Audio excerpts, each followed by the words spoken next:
That was my worst death, the death of war. All the other ones I could handle, but I enjoyed war, man. When he got splattered by the Baylor? No, he got eaten by the whatchamajigger. Oh yeah, same thing with Dr. Oh, Dean. shit. You were eaten. Oh.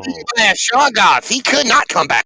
Remember, he got sucked in and got chumped all up, became lunch. That's bad. I really liked war. He had fought through that dungeon by himself that whole time because the rest got separated from the party, and then got killed by Shoggoth. That's so bad. Yeah. Still waiting on Gilbert to regenerate. Sorry about that. I was working midnights at the time. I know. That being said, it did save me from dying to a Shoggoth.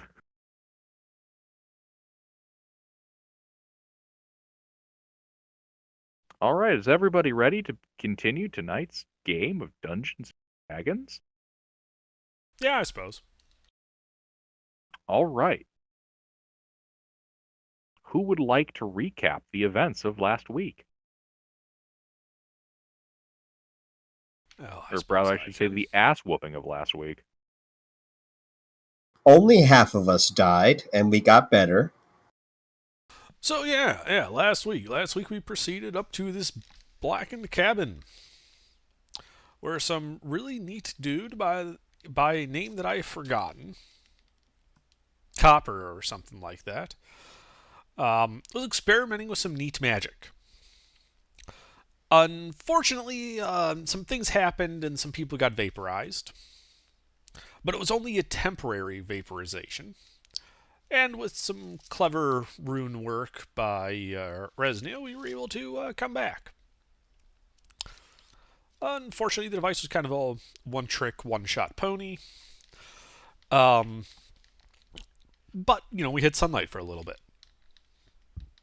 On the way back to Bryn Shander,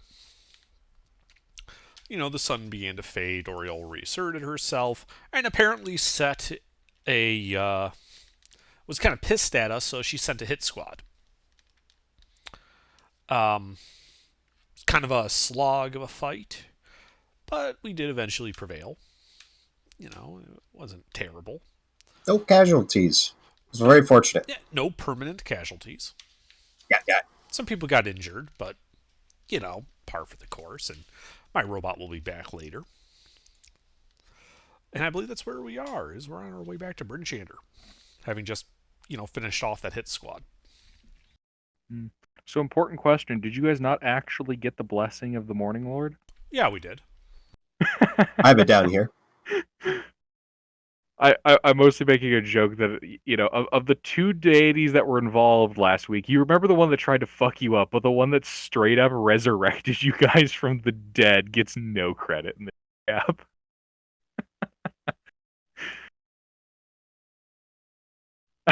That's just funny to me.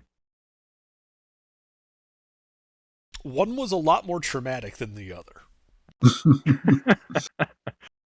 All right, guys, great work. You get to come back from the dead. Fuck you guys, die.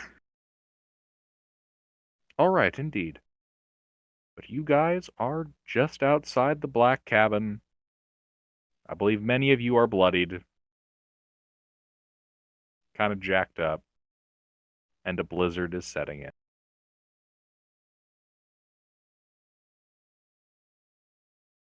A blizzard.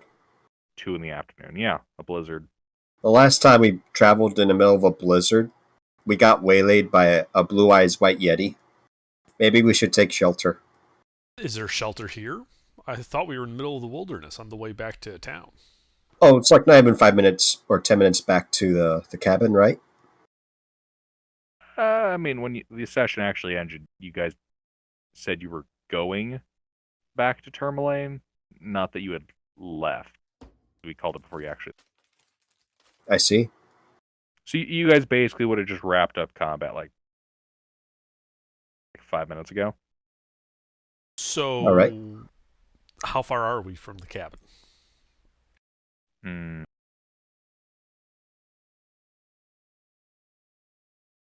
Quarter mile.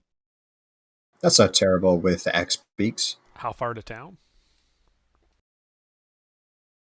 Tourmaline is several hours. One moment while I pull out my map.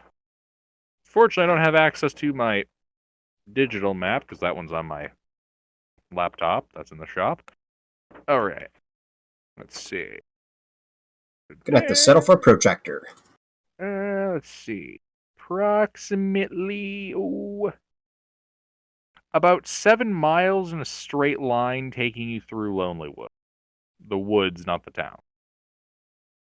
Right. Okay, yeah, we should probably if we're getting a blizzard, we should probably head back to the cabin. Yep.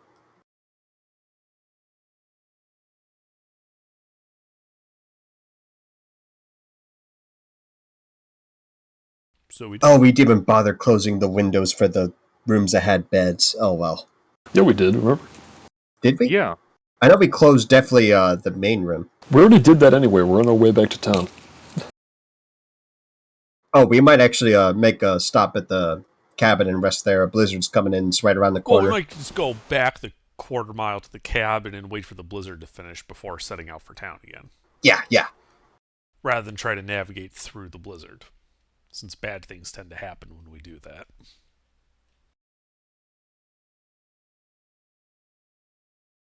Were we already, like, part way along the way? Or did we run into those No, things? we're a quarter mile away from the cabin, but 7 miles from Tourmaline. Oh, okay.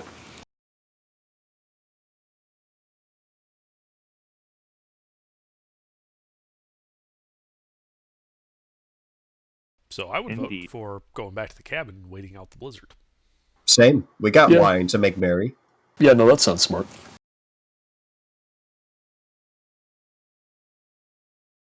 So we do that. We go back to the cabin. All right, you guys return to the cabin. Are you guys just gonna wait for the blizzard to die down? Yeah. Don't see why not. Take a short rest and then continue taking a short rest till I can take a long rest. I think that's reasonable.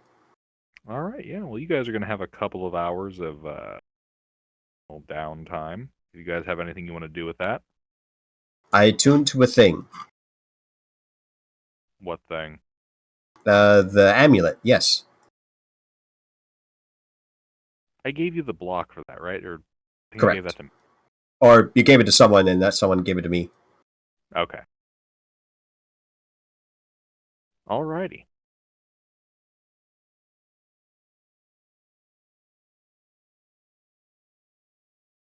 Interesting. To-do. Blizzard begins dying down. You guys can see, though, outside it is very evidently nighttime. Do we just want to take a long rest in the cabin and head out in the morning? We might as well.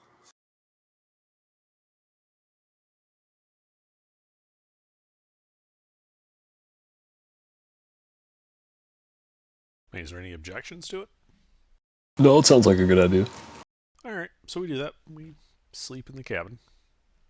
Yeah. This is the part where we all go insane and kill each other. Nonsense. What? No Oh, man, don't call out my plots. That man. all work and no play One makes second. Johnny something something. I think most of us have seen The Hateful Eight. Yep. No TV and no beer makes Homer something.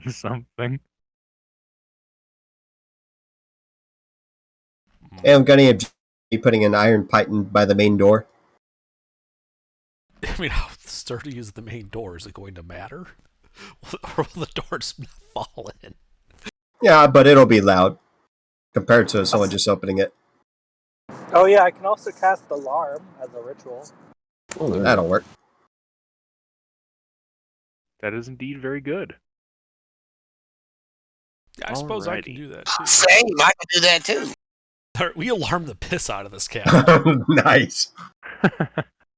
Well, you guys have that image of the cabin. Where are you sticking your alarms? See, it's a 20 by 20 area. So That master bedroom with the big bed, that's where I'm going to put my alarm, because I'll be sleeping in that room. All right. Other people are welcome to sleep in the room with me, but, How many windows are in this cabin? 1, 2, 3, 4, 5, 6, 7, 8, 9, 10, 11, 12.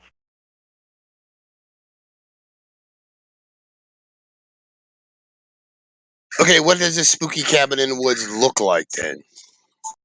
he posted a map. As for how it looks, I see. Okay, I see. I see. Nasty. Which room did you under? So you see the room with the double wide bed, Yeah. middle right? Yeah, that's the room I'm alarming, and I'm going to be sleeping in there. All right. I alarm the room beside it, the big room. Most of There's it no anyway. direct access between there. You see how that one has only accessible from outside? Well, no, I mean the other room Oh, the with living the room? table. Yeah, the living room with the table in it. Yeah, I'm gonna alarm half that going towards the bedroom, that hallway and shit. all right. So you're alarming the basically the bedroom hallway. How big can alarms get? Because, like, can't someone, like, alarm the 20 entire by house 20. plus? It's a Yeah, 20 by 20 by 20 cube. So 4 boxes by 4 boxes.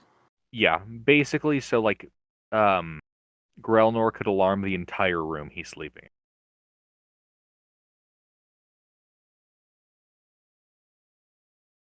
Is there any other, like, room that would be pertinent to alarm?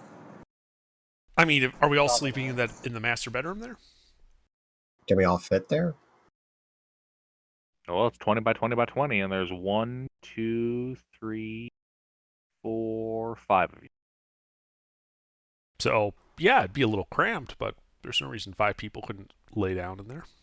They'd be Yeah, warm. Yeah, Yeah. you just got to make sure when you go to take a piss that you don't like step on your floor mate.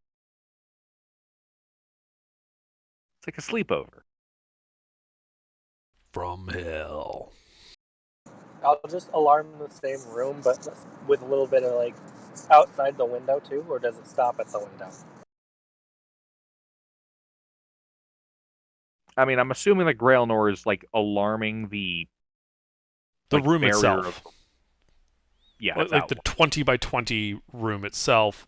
And it's an audible alarm I have set. Alright, and I guess we don't need another alarm.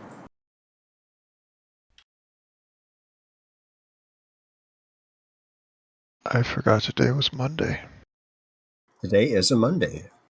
Good Indeed. evening. And you're all hotboxing in the bedroom. Yeah, well, it is a holiday. It is? Oh, it's only a holiday here. Forgot about that. What holiday? It's Patriots Day. Yeah, Massachusetts has like extra holidays that the rest of the country doesn't get. I'm not making this up. That's nice. Yeah. More vacation time. Yeah, we also have a holiday that just so happens to fall on St. Patrick's Day. I forget what it's called. Are we level 4? Yes. Wonderful. And don't forget, you got the blessing of the Morning Lords. So at the start of you gain 10 temporary hit points each day at dawn. Yep.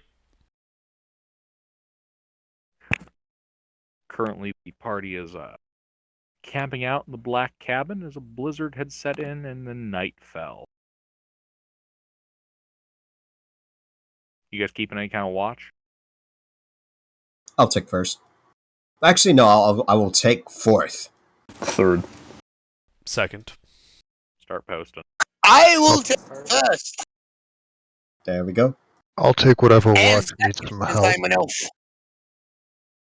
And you taking this watch inside the room, or are you going outside of the room? I'll be awake in the room. Yeah, I'll probably sit in the room too. Yeah. Ditto. Now, I may or may not be working with some like potion stuff. But I'm probably doing that just utilizing my ears in the room. You're working with potions inside of the. Please don't kill us all with potion fumes.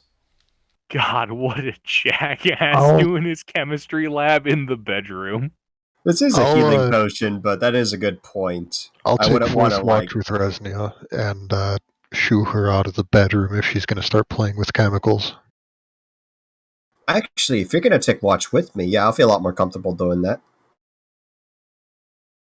So you're to be in the living room alone, or with chemistry. I'll be right beside the door. About like 5 feet away from it. You're doing this in the hallway? Yeah. Take- See, actually, can I pull up a stool? No, I don't want to sit on the floor. I want to like get a stool or something. I don't see a stool. They think those are benches? There's a stool. Those are desks. Ah. There's like an actual like lab room to the north that 15-foot wide and 30-foot long room just north of the living room. That's the convenient. actual lab. Yeah, that sounds fine. Could I actually do this and still take a long rest? Because if not, I'm not even going to bother. I'll just go ahead and be on watch. We would have several hours to wait. You could have done it during then. Yeah. There are those, 4 hours of blizzard time that you could have been doing that. Oh, I would have been doing that. I'd still need 4 more hours. If you guys were going to do downtime. All right. Okay, so you're not actually taking a watch, or yeah, because Take a watch. I'll take a watch. Fuck it. Okay, you are taking. Yeah, I'm fine. All right. Well, you all bunk down for the night.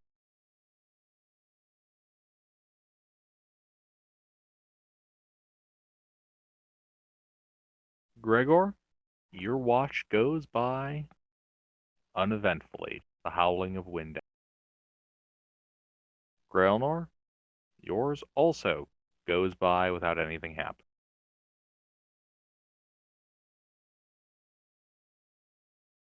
Tuna? Well, you're on. What's your passive perception? It is a 10.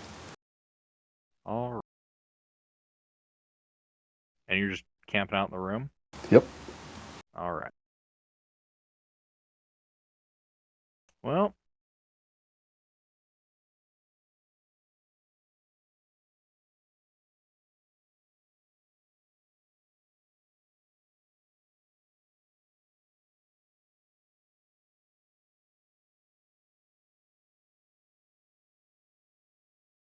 you hear a rather loud creak of floorboard outside. Okay. There is a window, a floorboard outside. Like outside the house or outside the room? Outside the room, and honestly, from where you are, it sounds like it'd be coming from outside the house. Like you see the south corner of the big room you guys are all in. Yep. Just like this sounds like it's 5-10 feet away from out the outside Okay. walkway. I'm going to go out the door to the corner where I can like see that one window, and I'll see if I see anything. You being sneaky? No, not in full plate. All right. Kind of look out the. Other than the fact that it is closed, the shutters have been closed. Do you have dark vision? I do. You do see some movement on the. Oh, I see a shadow over the shutters or something. You hear this loud creaking.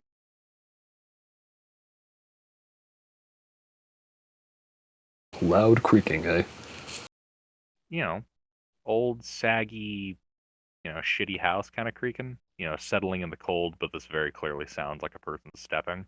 Alright, I'm going to stand perfectly still and wait for something to come through the door. Alright.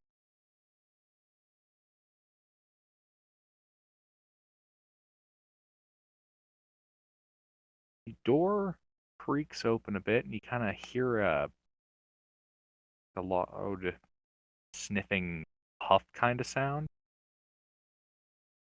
You see a face kind of peer around the corner.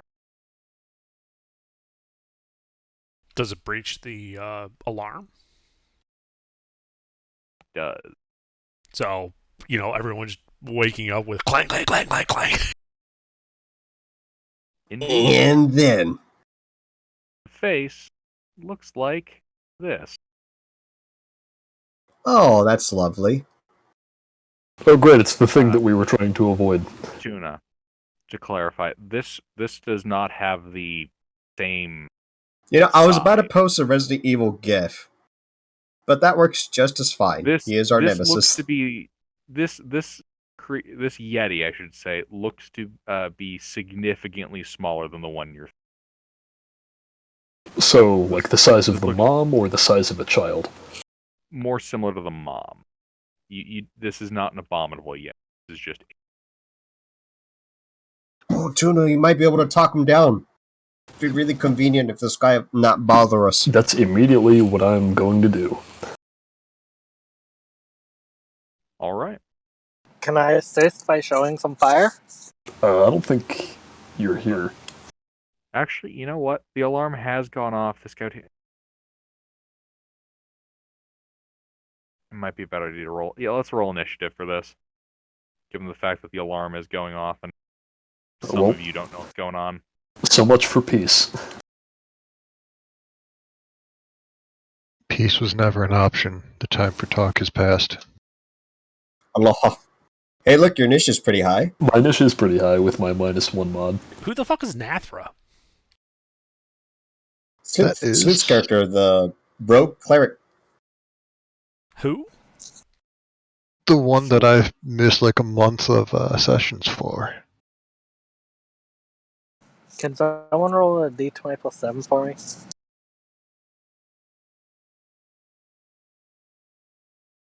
think I've made it to 2 sessions and I've missed 4 or 5 with this The thing character. has been rolled.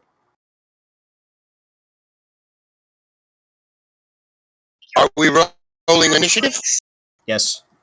There may or may not be violence.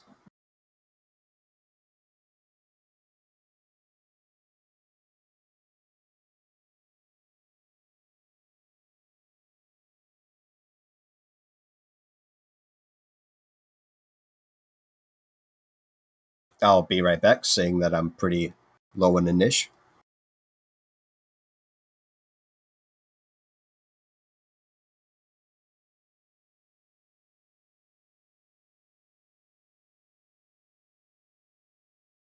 All right. Well, the alarm's going off, and those of you in the room, you hear a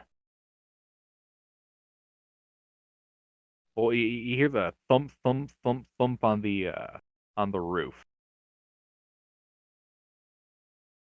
Gregor, Say again? your turn, Gregor. You guys just heard the alarm go off, and you hear a thump, thump, thump, thump, thump on the roof. I draw my blade and enter blade song, and I wait. I hold an action to blast whoever jumps in the window with, hang on. Hold, please.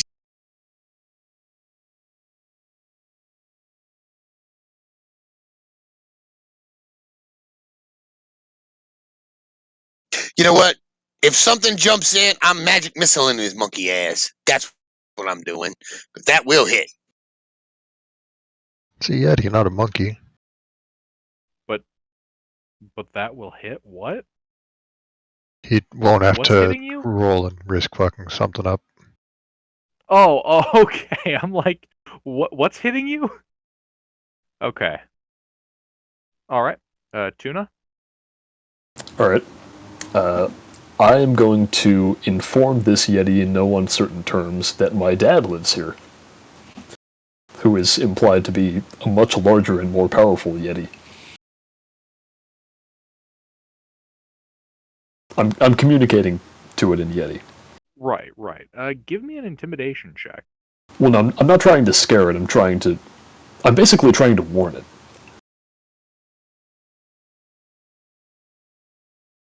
But your dad doesn't.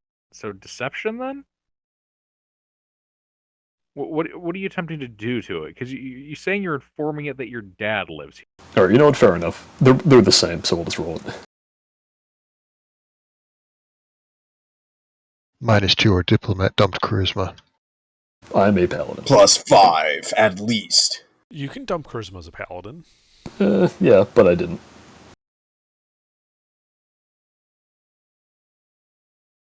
All right. Hear it kind of howl and snarl. No words, just gnashing. Her. Anything else, Tuna?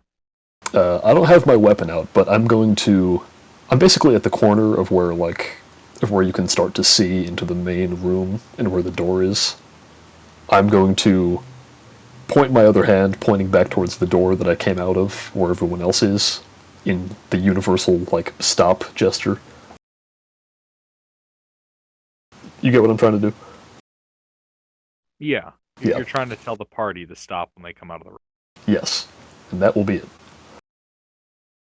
All right.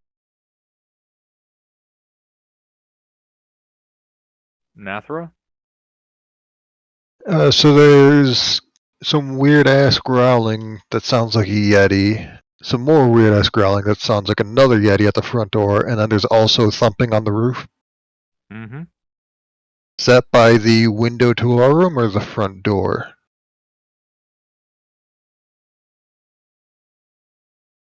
Can I tell about where on the roof it is? Roughly overhead. Alright. Actually, give me a perception check really quick. See if you can tell the exact spot. 15.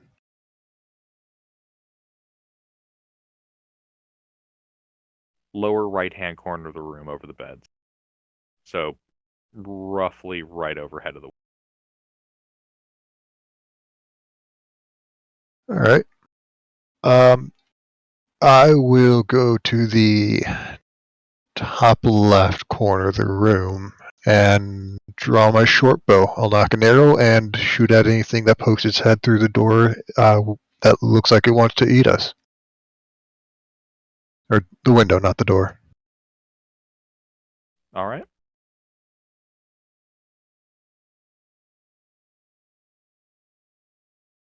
Two. Oh, sorry. Anything else? Don't have anything helpful for a bonus action. That's my turn. Oh, wait, no, I have a Alright. cunning action, but nah. It's fine. Nothing to hide behind anyways. You guys. This guy, Grelnor. So what's the Yeti doing? Well, you heard snarling from outside the room, one of which sounds kind of like Tuna.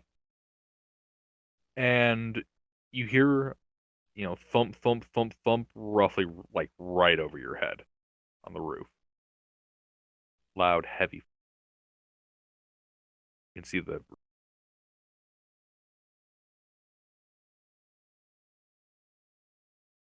All right. Well, I grab my warhammer, go over to where the thumping on the roof is, and I ready an action to attack any enemies that get in melee with me.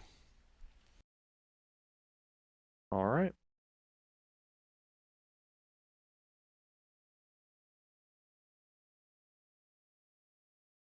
DM1. Uh, hmm. This guy is... He's going to use his chilling gaze on you, Tuna. I need a Constitution saving. He's chilling the gaze. That's right.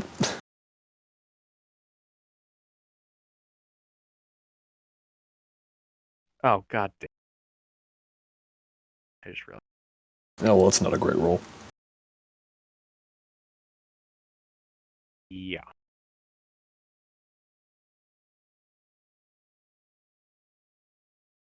Uh, 10 cold damage, and you are paralyzed for 1 minute. Unless you're immune to cold damage, and you can repeat the saving throw at the end of your turn. Cool.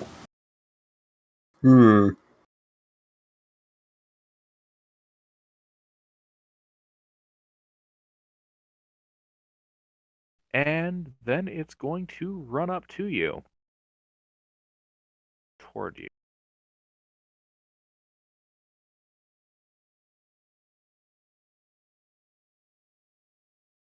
Again. Awful lot of space in those corridors.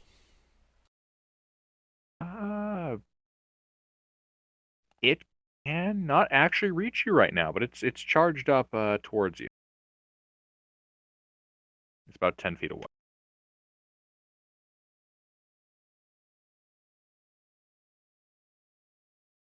That's that guy's turn.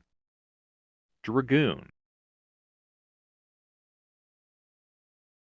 So it's inside the house now?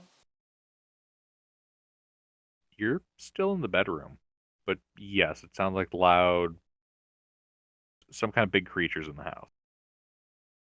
I head towards the sound. All right. You open the door. You can see Tuna's holding his hand out like the universal stop motion towards the room. He also is, standing kind of stiffly as this Yeti's charging towards him.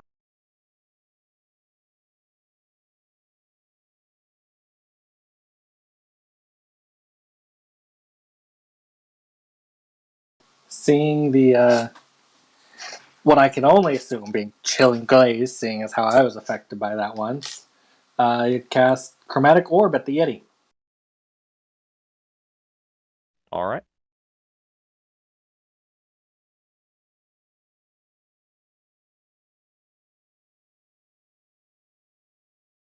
What kind of chromatic orb?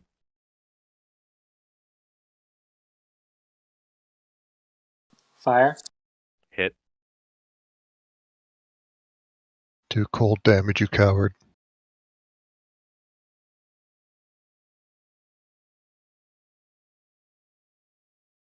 But my character is all Nice. about fire. He took a level in Wizard just so he could get a second flamethrower. So why'd you go to the entire continent that's known for being cold? To bring warmth to this place. Exactly.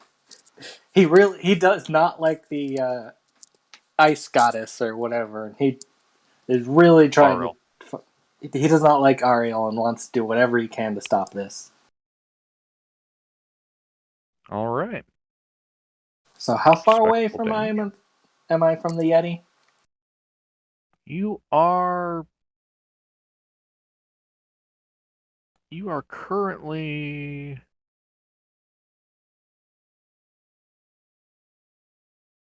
20 feet. And how much movement speed do I have left? Well, you used half of it to get up. What's your max movement? 30.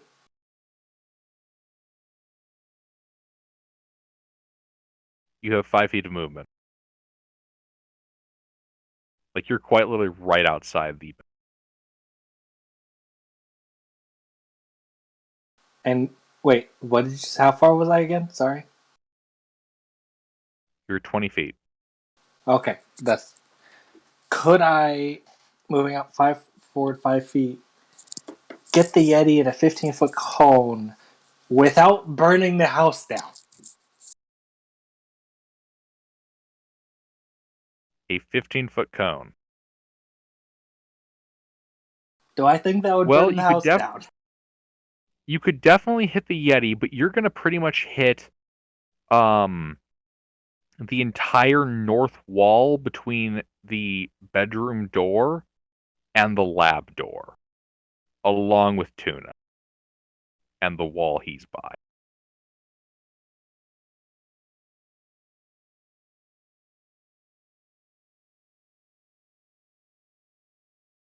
I'll move up 5 feet and then aim my flamethrower at him and then think twice and just end my turn. All right.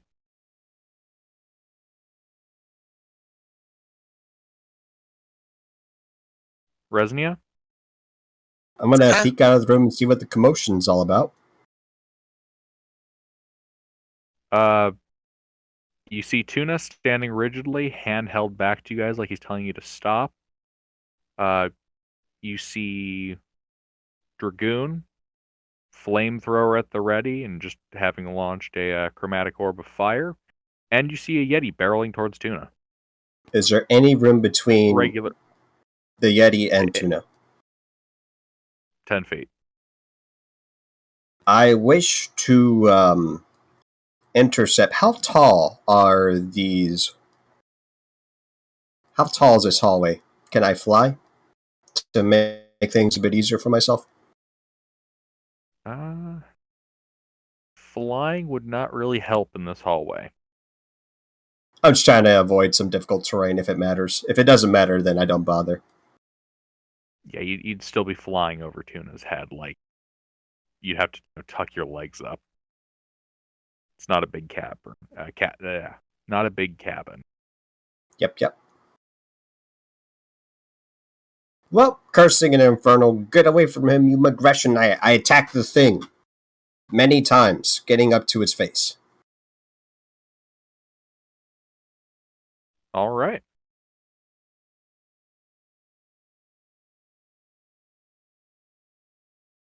Three hits.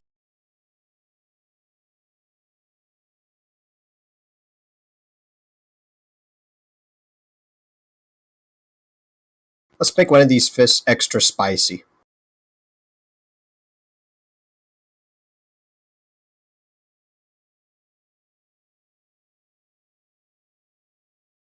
Okay.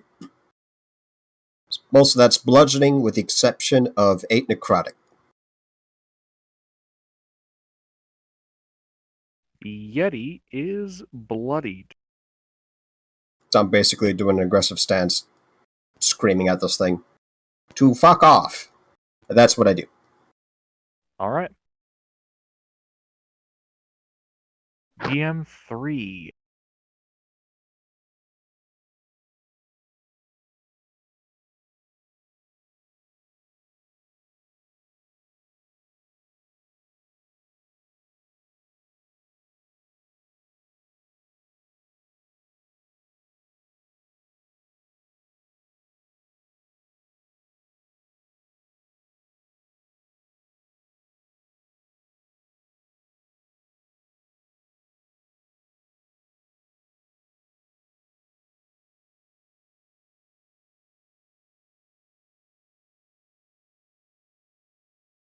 All right.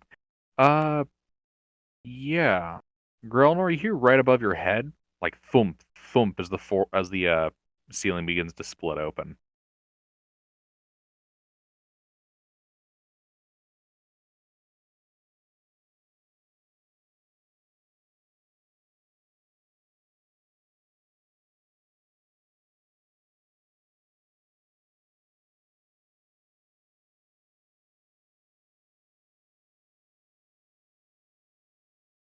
As the roof kind of breaks open and a Yeti falls down, pretty much on top of you. Would this Give me a count deck for save, my ready to Grailnor? attack? Yes, that'll count for your ready to attack, and Grailnor a deck save if you would. I can shoot him now, right? Yes. Okay. Sorry, what? I dozed off. Deck save. Yeti Okay, deck dynamic save. entered the roof. Yep. Oh, so my Warhammer goes off too? Mhm. Yes. All right, first deck save. They brought hard breach. All right. Yeah, you're able to kind of get out of the way before he lands atop you. 14 to hit. And 21 to hit. All right. 2 hits, and then 7 damage from war. I'm just imagining instead of getting out of the way, Growler just hits the Yeti out of the way. Pull. Resonate, you gonna roll damage? Or not Who? Resonate. Nathra. I Is do- he in melee with Grelnor by the time I shoot him? Wonderful. Yes, he is. 8 damage. All Uh, right. Wait, no, that should be 6.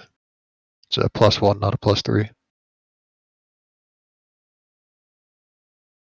Also, now the second alarm is going ring, ring, ring, ring, ring, ring. Klaxons are going off everywhere.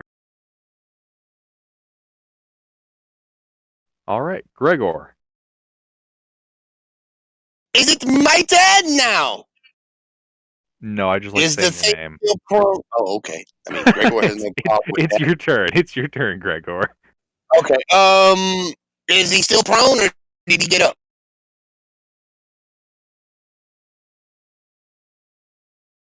The Yeti. You when know, that's a he good dynamic entry question. to the I room. forgot Did to he lay roll down? for his proneness. Did he get up or is he still laying down? Because it makes a difference to me. A real big difference. He is prone. What I do. Oh, good. Then I'm gonna walk up and stab him. Do it.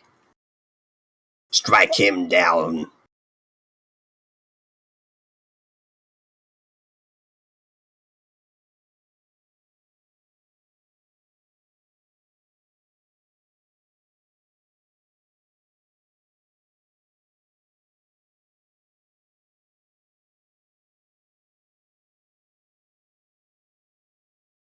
Hit.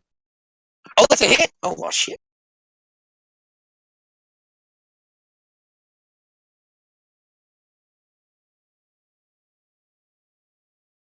Well, yeah, these aren't Yetis wearing plate mail. All right.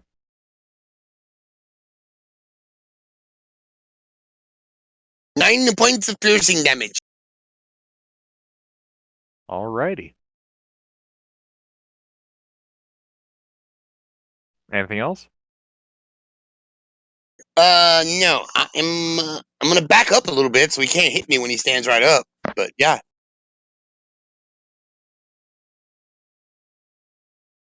You know, he'll take that attack of opportunity on you. While he's laying down? Yeah, why He not? can, it's just a disadvantage. Doesn't stop him, it just makes him worse at it. Yeah, he just takes a swing at you. You easily back out of the way of it. A small chance is better than no chance. Mm-hmm. All right. Tuna. Alright, I believe I get to make another con save. Indeed.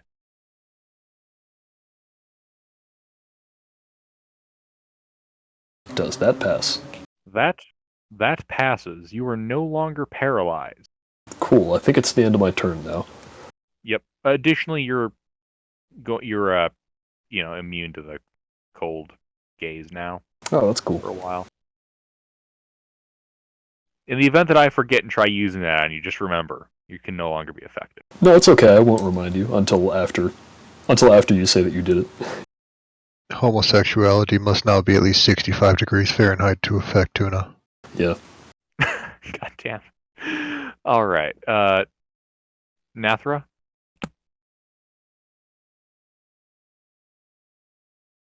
Nathra. And then comes the maw. There's a Yeti in the room. Yes. How many people in the room are melee combatants? Yes. Most All right. of us. I'm just going to Sparta kick this thing in the chest. I'll run up to it if I have to. And I'm going to try and knock it prone. I It believe is it's already currently prone. lying on the bed. Ah, Fell flat wonderful. on its ass. Wonderful. That changes things because my Mullet. brain is working. Are you gonna try to Sparta kick it out the window? That would be funny. Difficult, but you know, Would it even fit?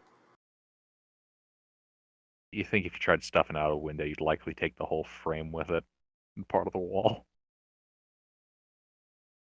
All right. I will curb stomp it and inflict wounds, Ooh, Oh. which is much better than my short bow. 2d20 I need to KH1 look up plus my modifier. modifier. No, 7. Or 6 or something.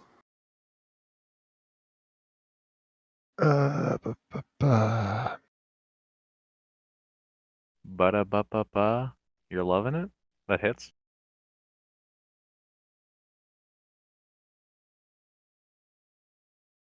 $22 necrotic damage. It is now bloodied. Wonderful. Bonus action. Does this need to do the attack action first? That's unfortunate. All right. I'll just return to my corner, Alright. and that'll be it.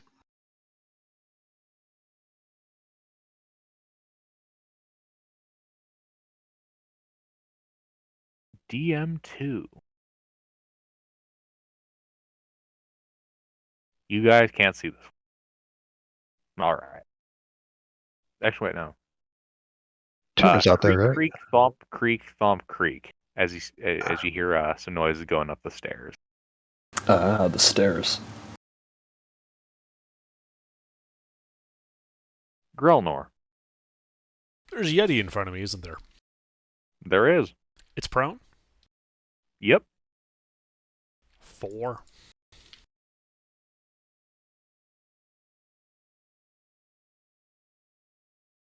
Four? Putt putt squeesh. He's playing golf with his skull. Ah. Does a 14 hit him? Hit. Oh, wait, I have Oh, advantage. he is prone.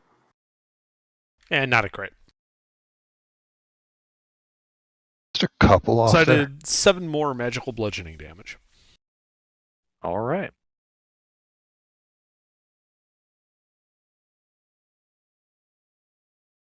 And...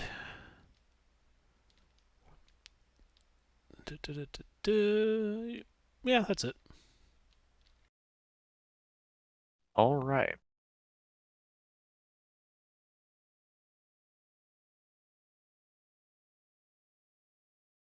DM1, this guy. Well, since you're standing right in front of him, Resnia, he's going to use Chilling Gaze on you. I need a Constitution saving throw.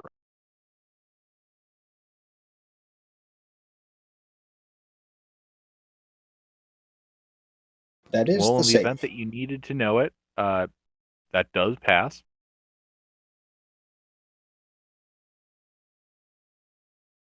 Take no cold damage. And then he's going to try to rend you with his claws.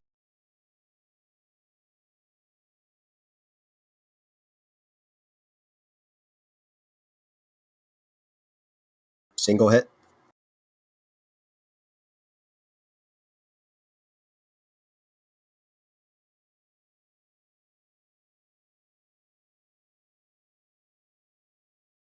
Five of that is cold damage.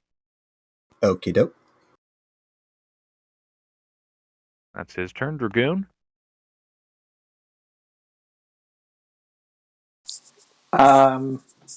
So did the Yeti move further in? The one that I attacked? Yeah, he stepped like 5 feet closer so he could maul Resnia. I'll cast I was actually right at melee with it. It didn't Oh, even in move that at all. case, okay, yeah, in that case, he didn't have to move at all. He just, attacked you because you're in melee. Mm-hmm. a firebolt. All right.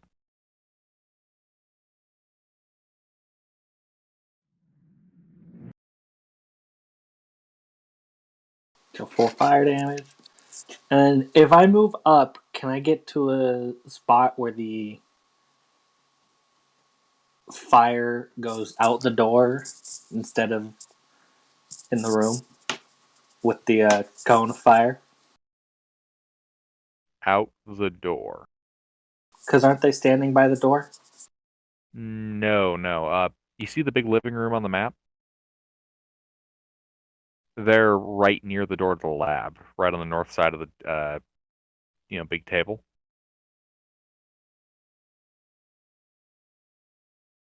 Mm.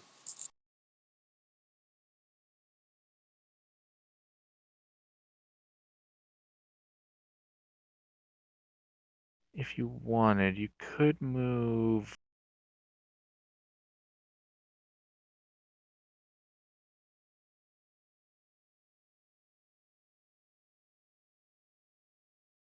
If you moved 30 feet total, because tuna counts as difficult terrain, to just the south side of the table, you'd be able to hit him in the cone without hitting any friendly.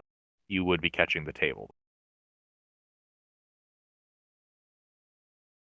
But not like more of the structure where like I'm at risk of burning the entire cabin down. I mean, you're using fire inside of an old wooden cabin.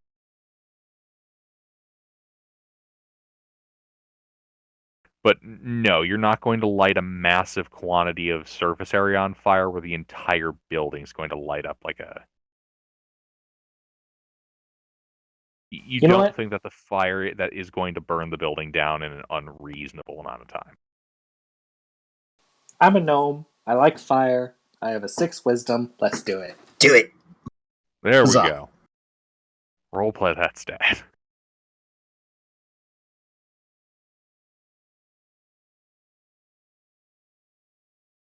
I think it's a dex save on the...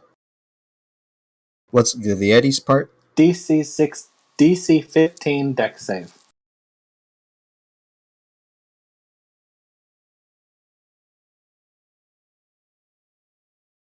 He takes 5 more fire damage. All right, yeah, he's pretty badly bloodied. And then the table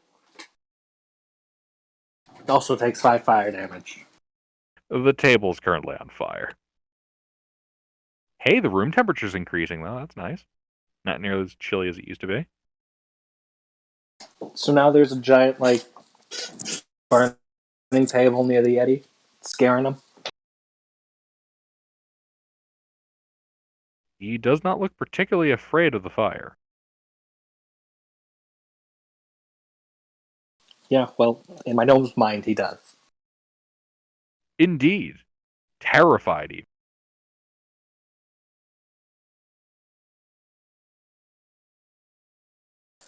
Well, that's it. Oh shit, I could have said terra-fried. God damn it. Well, you know what they say. Hindsight's 2020. I just wish it was last year. More like hindsight's 2d20.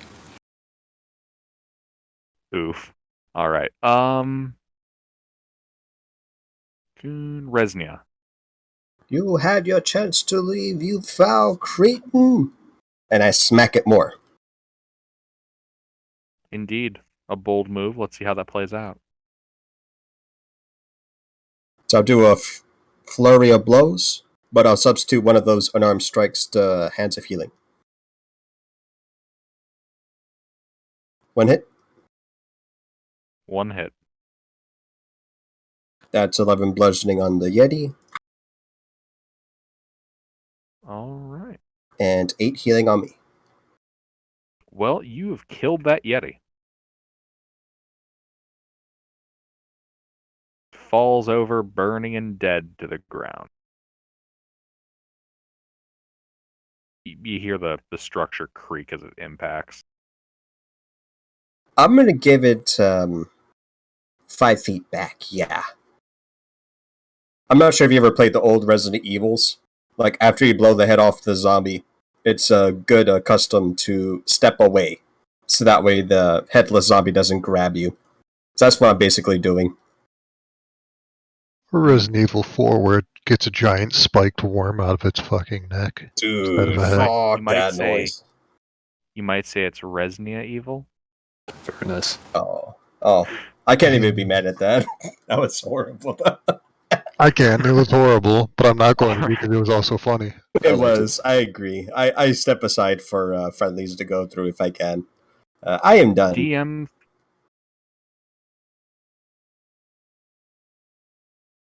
All right.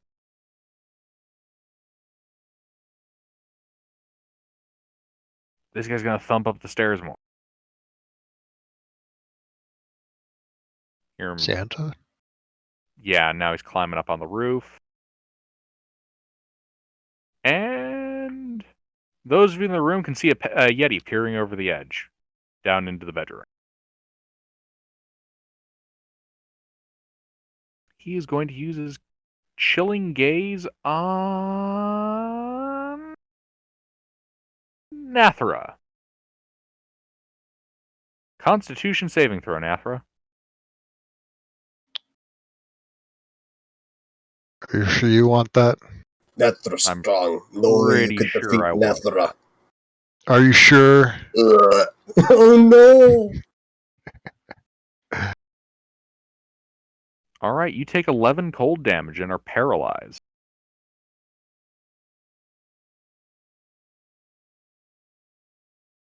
Unfortunate. Indeed. Quite unfortunate.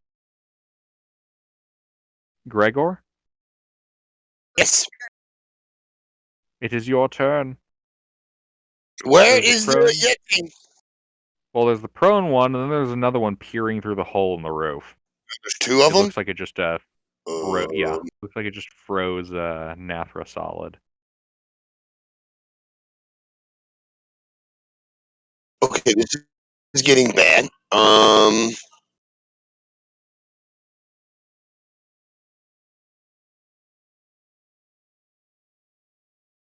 All right, fine. This is what I'm gonna do. I'm going to blast the one at the window, the one peeking down. I'm gonna blast him. All right.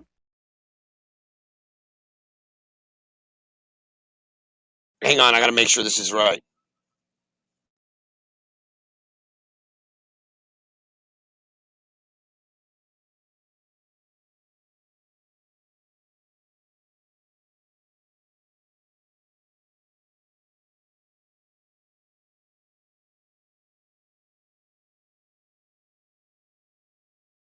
Three hits. Ah, scorching ray. Scorching ray. Let's burn this big bag.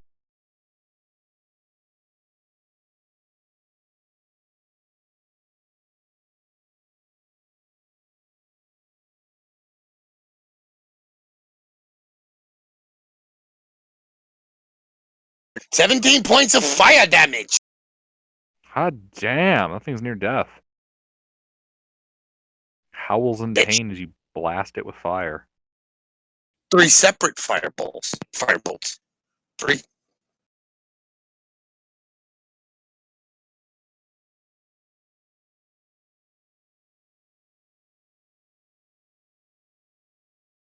And All right, Tuna. Alright, so the one who was menacing me earlier died. Now there's Yep. one lying prone in the room where we were sleeping and another one staring in through a hole in the ceiling. who is really not doing. Alright, I would like to walk back down the hall until I can see through the door to the hole in the ceiling to the guy peeking in. All right, Okay. you do so. Now, I'm going to use my action to cast Gust of Wind angled up through the hole in the ceiling so that it catches him. Not me?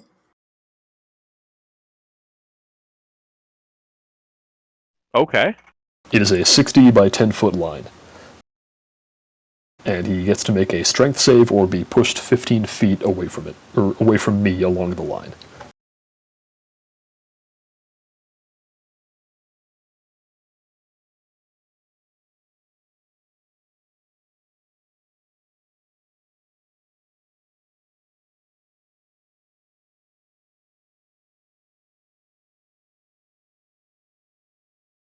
That does not pass. He is pushed 15 feet away from me along the line, which in this case is directed up into the air, so it's up to you how you want to roll that. He blasted the bastard into the air. Oh god, he's gonna crash the And land with his buddy.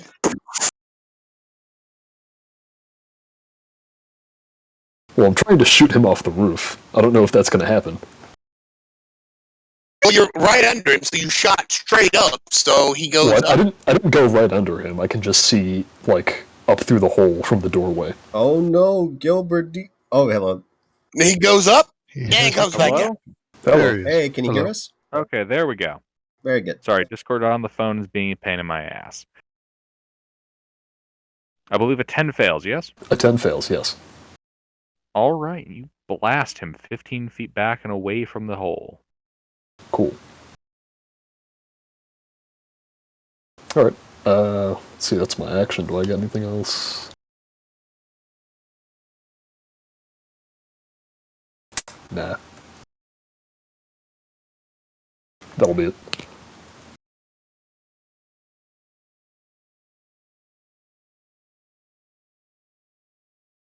Alrighty. Nathra?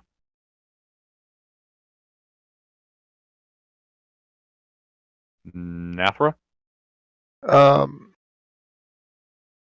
There's no visible Yeti on the roof anymore, is there? This is correct. Alright. I will step out of the room. There's still the Yeti in the hall. Is the Yeti in the room dead? No, very near death. Alright, I will just coup de grace him then. I'll take out my rapier, poke him in the neck.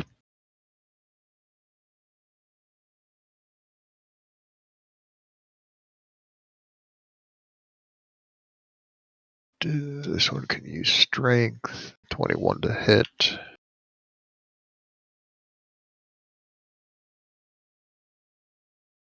Uh, 12 non-magical piercing.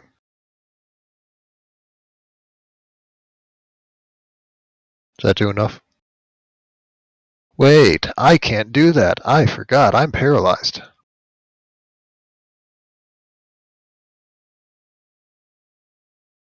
Gilbert's DC'd again, isn't he? Not DC'd. I mean, he's in the channel, but yeah, no one hears him.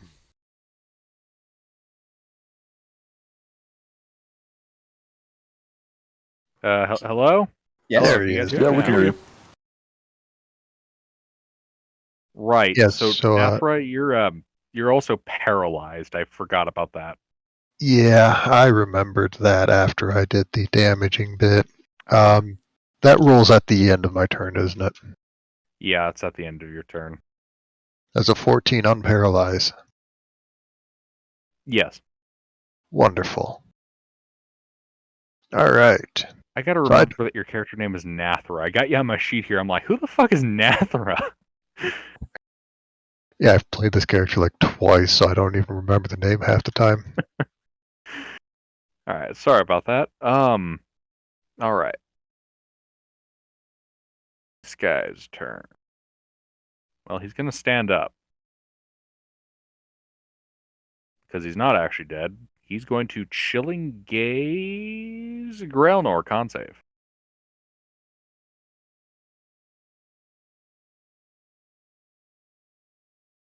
That passes.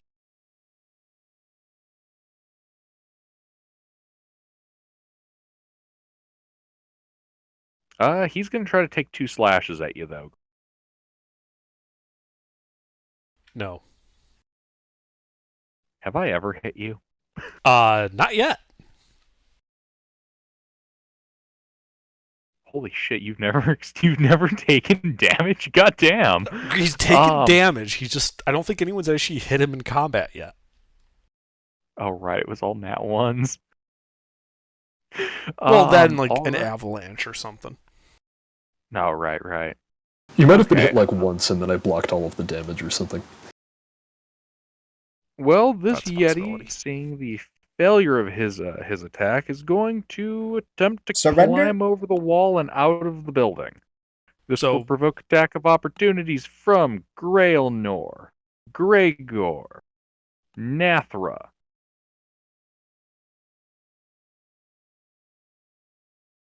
10 magic bludgeoning then.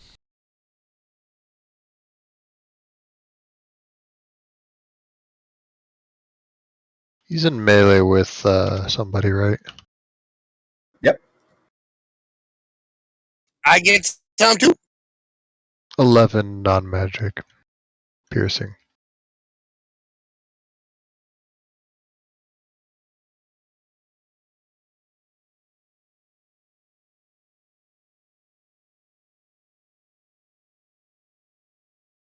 Seven more non-magical piercing damage to it. Well, you guys murdered the shit out of this Yeti as it attempts to flee. I was going to No, chase it down and tackle you it if can't it didn't leave. die. Never should have come here.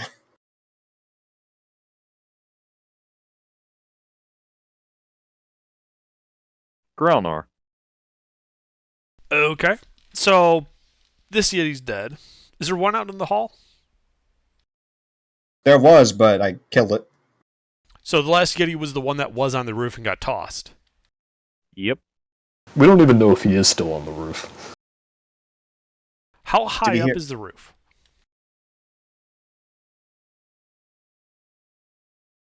Let's see. The building itself is 20 feet off the ground. The roof itself is angle roof point about 30, 35 feet. Above me? Oh, no, above the ground. No. How high would I have to jump to get on the roof? 8 feet. There's a bed there. We'll call it 6 feet. Okay. Well, with 6 feet and my boots of striding and springing, I can leap up through the hole onto the roof. All right. You leap up through the hole onto the roof. Yeah, I look for the Yeti. Give me a perception check.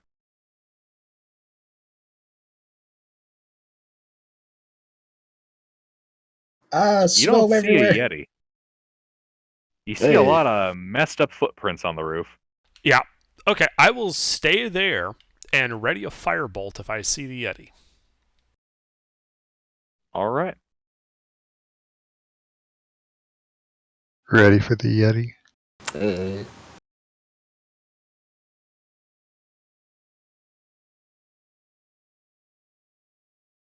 Looks like Tuna knocked another one out of the park. Indeed. This guy's turn.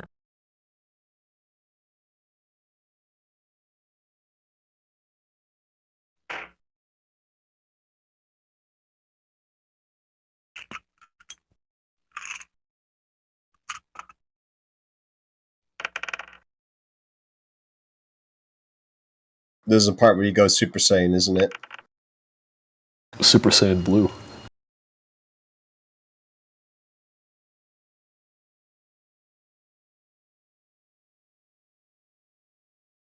All right. Grelner, what was your passive? My passive is 11. Okay. You detect nothing. None of you see anything on its turn. Dragoon? Is there a window or anything leading to outside near me? There's like a couple? Let me see. The closest one to you is at about 5 feet away at the end of the hall. So can I get like a bunch of snow and just try and put the fire out?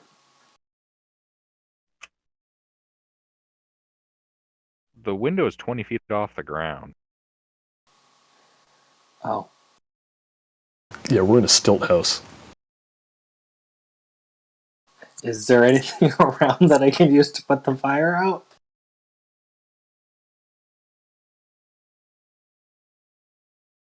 Not really. There is a guy currently shooting wind out of his palms. Jump into the Do you wind. have meat magic that'll put out a small campfire? Or maybe something bigger? Jump into the wind stream.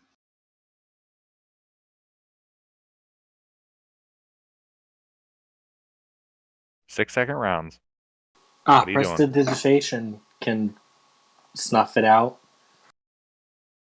So All I right. prestidigitated God. Wizards are awesome. Yeah, you just snuff it out with prestidigitation. Huzzah. Fucking wizards. But we're artificers. The artificer was what lit the fire. So, I guess I just run to the direction I last heard combat.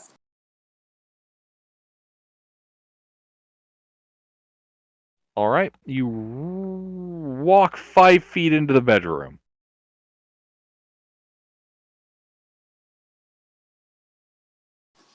And then I was like, did we win?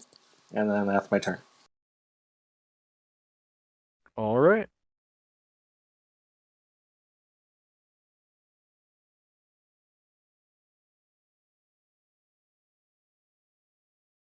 Well, Resnia? Well, the Yetis down here are oofed, so I'm going to go up the hole that the Yetis made and see if I can catch sightline of them. Okay. What's your movement speed? 40 feet. With fly speed. Oh, yeah. Okay, I forgot you have fly speed. Yeah, you'd be able to get out there. Okie doke. If movement speed permits, I'd like to be 10 feet above the elevation of the ceiling of the roof. Right. Yep. And I start scanning.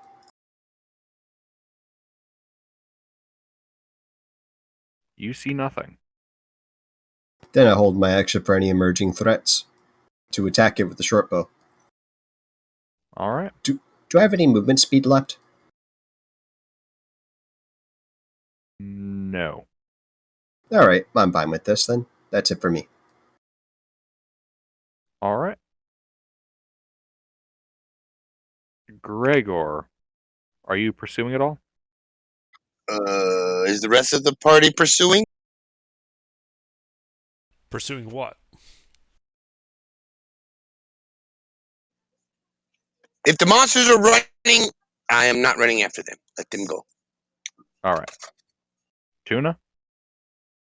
Well, the last I saw of that guy, he got launched off the roof, and now people are going up there. You know what? I'll go out the front door, or I'll go towards the front door, I guess. All right. I've got 30 feet of movement, and I'll dash if I need to. All right. You dash out the door. Okay. Do I see anything out here? Give me a Aside perception from- check.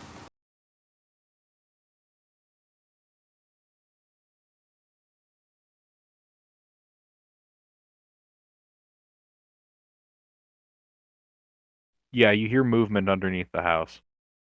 Shit. Do I have any Here we movement go left? again. Yeah, you just dashed. You have 20 feet of movement left over. Okay. Will it cost me movement to peek over the side and see what's down there? That would not cost you movement to peek over the side. I would like to do that. All right. You can see the Yeti standing near the precipice, right by the the far west side of the house. Looks like he's starting to climb down the side.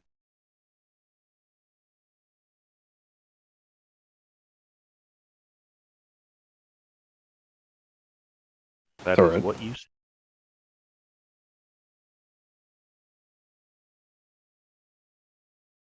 How many feet away is he? Let's see, 20 feet down, then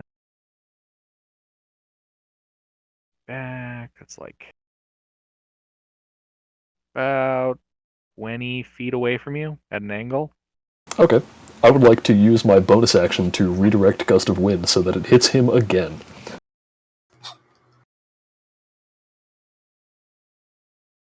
All right. That's another strength save.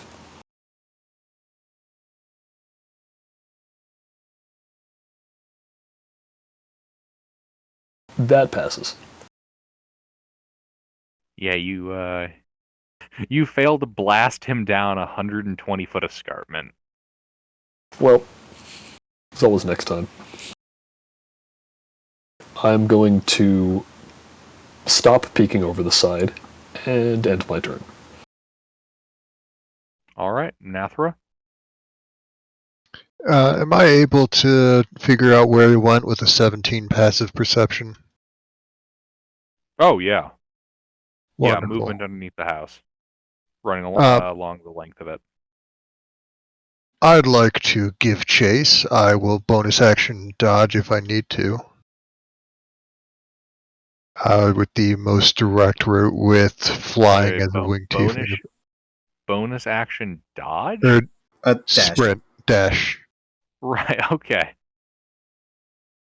You going up top, or are you just going right through the Most direct like route the west available.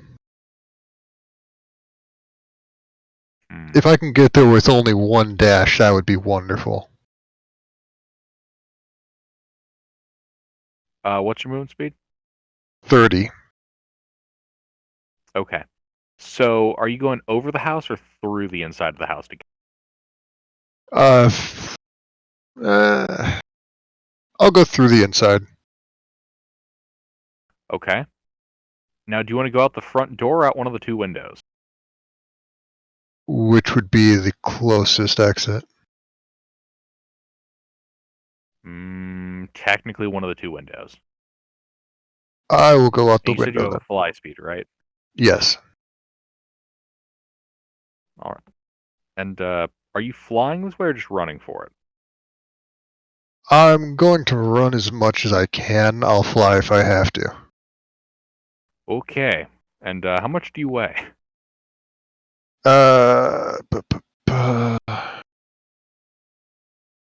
It's all my stuff. Just over 350 pounds. That is a chomp. Oh, that includes your equipment. Never All mind. right. You start running for the closest window to kind of jump out of it. As the floorboards break beneath your feet. I need a dex save from you. What?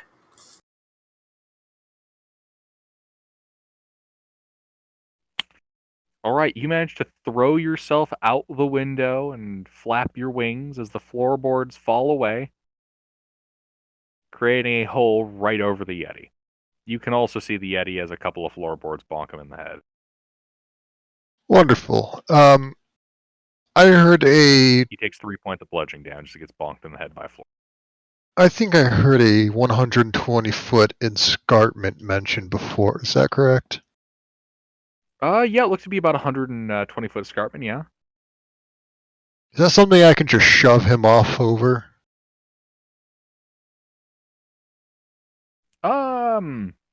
Yeah, you'd have to kind of knock him loose the wall, but that's definitely something you could attempt. I didn't take expertise in athletics for nothing.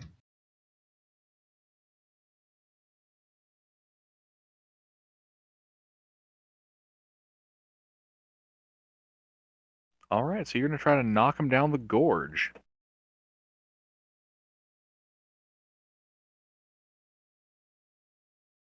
I am indeed. That's your athletics roll? Yes.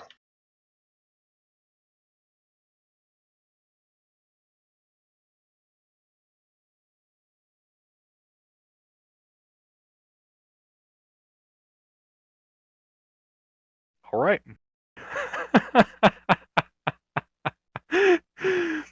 You fly in and harass this Yeti, knocking him free of the edge of the cliff,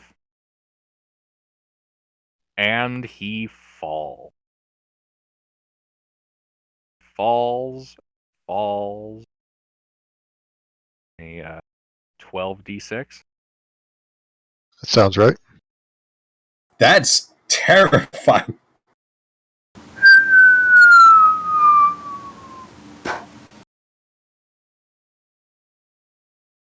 Precisely. I could not have worded it better myself.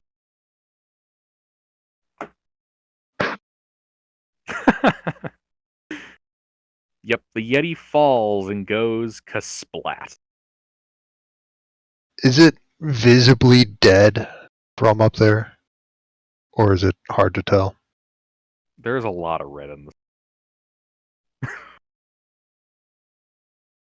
Alright, I'll You I'll killed it go- by exactly the number of hit points it had. wonderful. Wow. Oh, that's nice. And he goes splat. He did I go think the splat. blood is supposed to stay on the inside. I'll go down a bit if we're out of initiative and just confirm the kill, as long as the weather's nice enough to fly in without getting myself killed. I'd like to go with just buddy system. Yep, I You just hop can in the hole. You can confirm it is dead. Alright, How's I'll that? return to the party and get back to my That nap. or it's cast fake death on itself. What are the odds that these guys are wizards, right? I'll give it a poke with my rapier just to make sure. And then 47 fireballs hit the hut. Ooh. Wow. You Ow. kind of can't tell that the water is receding until the second time. And then it's like, oh no. Doesn't look like there was much water to begin with anyways. Yeah, actually. No, but when you're hype, when you're drinking with friends. Where he What the hell is falls. this entire place is just brown. Like, there's hills in the background that are brown, the sky is brown. Might be It's all Scotland. Oh, maybe, Maybe yeah. Florida. Brownington. Isn't there a Brownsville in Kentucky or something? Well, you guys are now out of initiative, having slain 3 Yeti. Well, that was nice. Let's go back to bed. I like that plan. These Yeti pelts aren't salvageable, right? I'll be right back. Two The one might who be. got set on fire probably isn't. Yeah, I'll worry about it in the morning. Yeah, they're not. I'm not fucking going down there where the guy went squeesh to take his hide. Nah. It's fine. Not that bad. Does of a anybody know trip. how to patch this roof hole? We got a table that was on fire. Yeah, actually, here, Resnia, can you hold this table to the ceiling while I hammer pythons into it? I can try. Can you and Nathra hold this table to the ceiling while I hammer pythons into it? I'm pretty sure Nather could do it all by herself, but I'll help. Yeah, I can take this. Don't worry. Alright, I began hammering the table into the ceiling with pythons. Okay. Do you have this carpenter's tool proficiency? I don't, which is why I'm not doing this in a way that would make more sense. Okay. Dabbing knives into it to hold it there. Just give me Would woodcarver's tools help? No, that's for carving wood. That's more like for artistic designs and making things look nice. Can you make it look nice even though it works like shit? Yeah, just give me a wisdom check as you nail in this table to the Okay. ceiling. Nail is a strong word. Yeah, this is a bit of a stretch, but I am proficient in water vehicles. Would that mean I know how to, like, patch a boat or something? With a piece of wood? Yeah. Yeah, you can patch this like you're patching a boat. Okay, so what does that get me? Proficiency? Or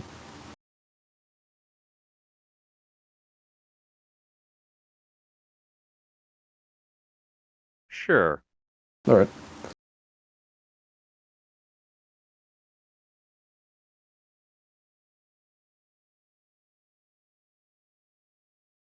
Ah, well.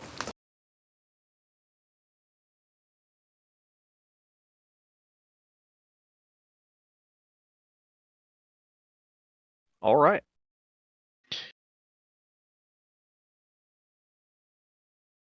Excellent. You've nailed the roof onto the ceiling. You mean the table? Ye- No, it's the roof now. now. You've nailed the roof onto the ceiling. Oh my god, I don't know what's getting into me. Okay. Yes, you nail the table to the ceiling. There we go. There we All go. right. Hurrah! Alright. Instead of using Just- pythons, I just jammed the legs into the ceiling so hard that it stayed there. No. Pretty much. Is there another table or something There's to some patch? desk. Something to stick over the hole in the floor? There is another table that you could turn upside down. I'll go with that. I'm not going to secure it. I'm just going to flip the table and put it over the hole if it's big enough to cover it.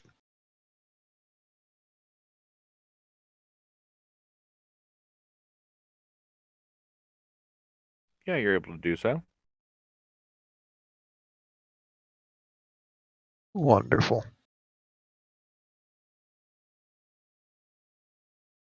All right, mission accomplished. I'm not a carpenter. I'm going to go take my nap. Yep.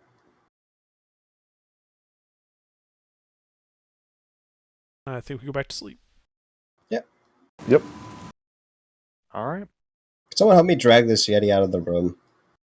It's kind of convenient with it, like, there where we're sleeping. Yeah, let's remove the Yeti from the room. You guys just And I push it thought down they the smelled hole bad back out. on the outside. Someone wanted to skin this, didn't they? I'll just push That it was onto me, the hole. but it's burnt. That's not really Probably. appropriate anyway. This is the Wampa, not the Tauntaun. The Tauntauns are under the house. All right, if it's not something we're going to use, down the hole it goes. Take that as no objections. Oh Nope. my god, the Tauntauns were under the house. Tauntauns. Have them attack you. Tauntauns get crushed by the Yeti. Yeah, I'll just scoot the table aside, push the Yeti down the hole, put the table back in place. Mm-hmm. All right. Yeah, you guys bunker down again to finish your long rest, which goes off. Hurrah. Feels good to be back at full HP. I had 12 hit points during that whole fight. Oh, shoot, you should have told me, man. I would have given you a healer's kit. I thought you had the opportunity to short rest and... Oh. What's yeah? Or you it's would have, but I didn't, so... Those short rest resources. Like, what the hell, guys? Well, at the end of the long rest, I use my smith tools to rebuild Sir Kilobot. Indeed, you rebuild Sir Kilobot. He's all good as new.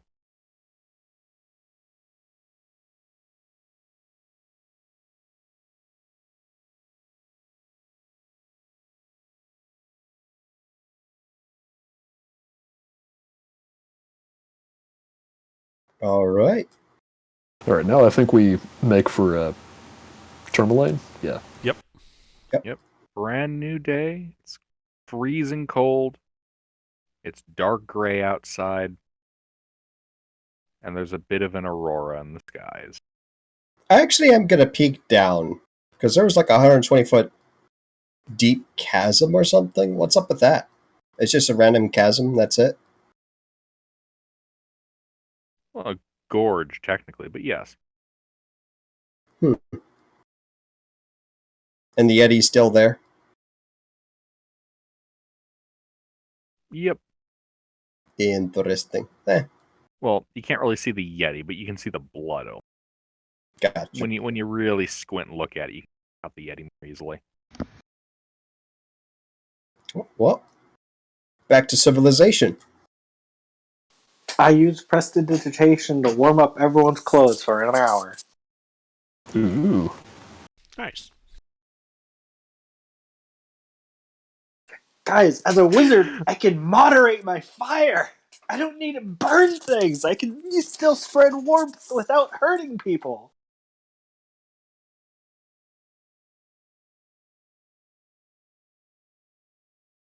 Yeah, but why wouldn't you want the fire turned up to 11?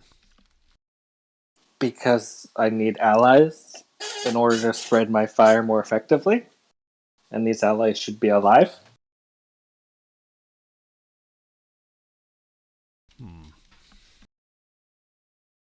I mean, do you want me to turn my fire up to 11? And I just point the flamethrower at you.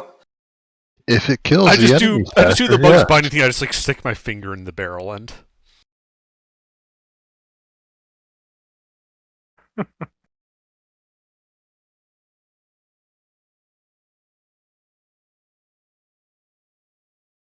If it kills the enemies faster, then hose down everybody you need to in fire, and I'll worry about it.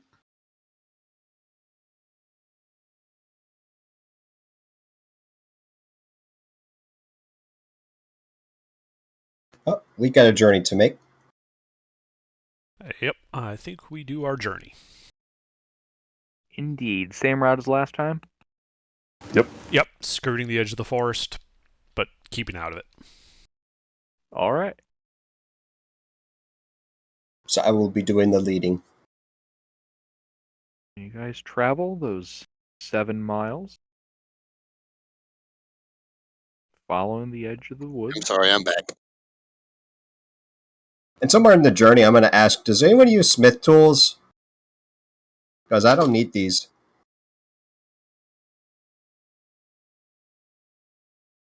Yeah, sure. There you go. Cool.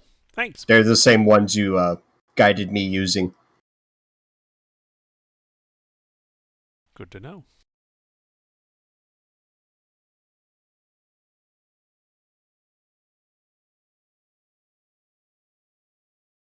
All right. So, you guys arrive in Tourmaline about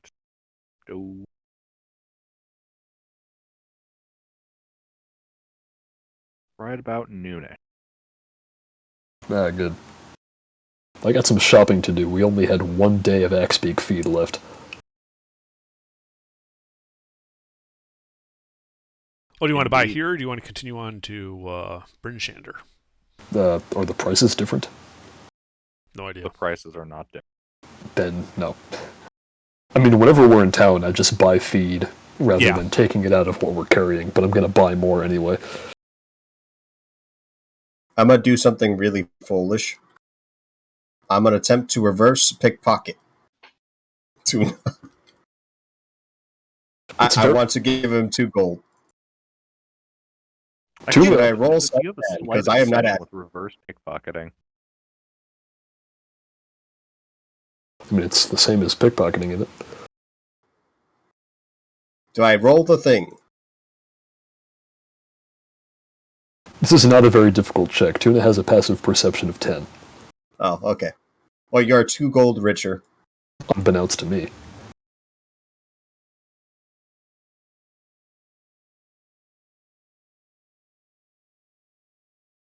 Doing the responsible shopping and all that. Anywho. Tuna doesn't keep a balance sheet, so he's probably not even going to notice.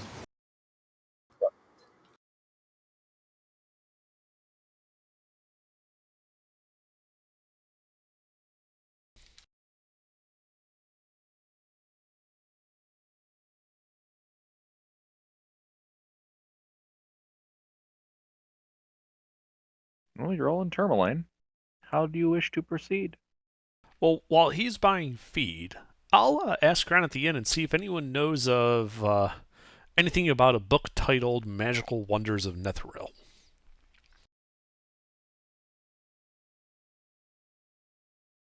All right. Give me a charisma check. We'll make it a skill challenge.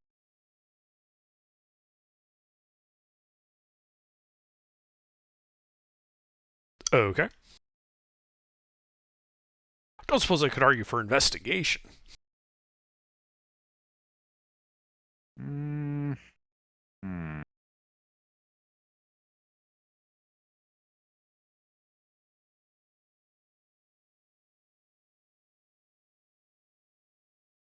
How would you be? What are you doing to make this? Well, it's like I'm trying to like chase down any leads that there are on this book. So, I go and like if there's any like older wizardly well-read types in town, I go and talk to them about it. If they mention that there's like a or any records of it or whatnot, or copies or excerpts, I would go look that up. Okay. Yeah, I can see investigation being used for it. All right. All right, another check. And another check. All right. One moment while I attempt to find the requisite section of the book.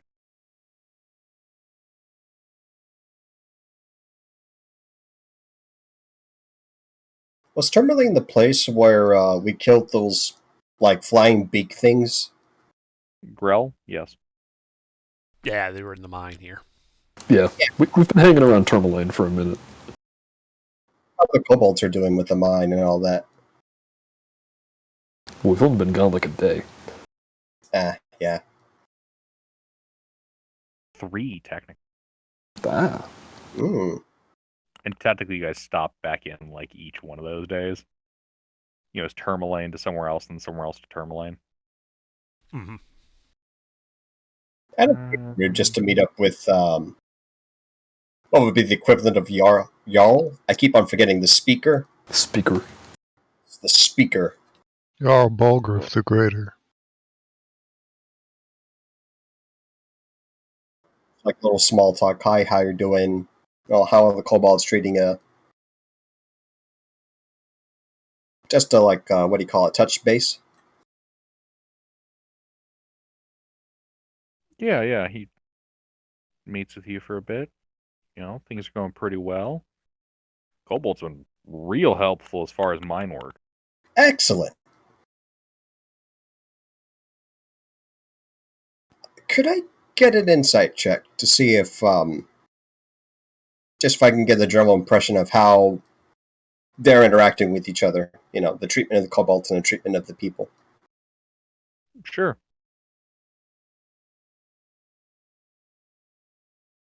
My apologies, Under. There's a very specific section for this, and I am attempting to find it right now. Okay. Yeah, you can put the stuff on mine on hold. He asked his stuff first, but I just wanted to get that stuff out before I forgot. Let's see. That was a 26? Yep, this is insight. Yes, he's being truthful. Yeah, well, very good. It's good to see you in good health. I just wish him a good night. Okay. Here we go. Okay, there's the page reference.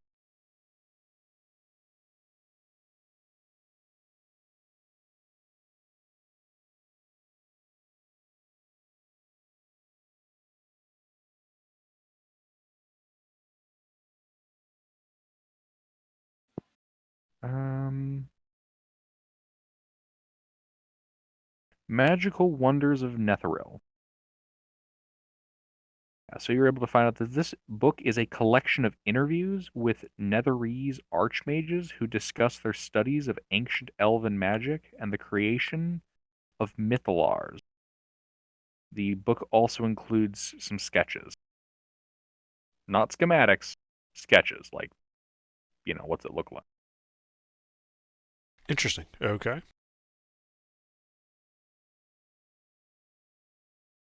As far as what it looks like,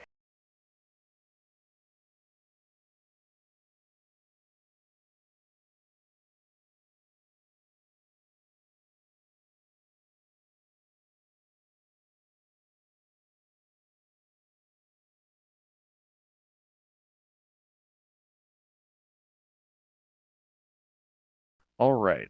So the actual information on the Mythalar is the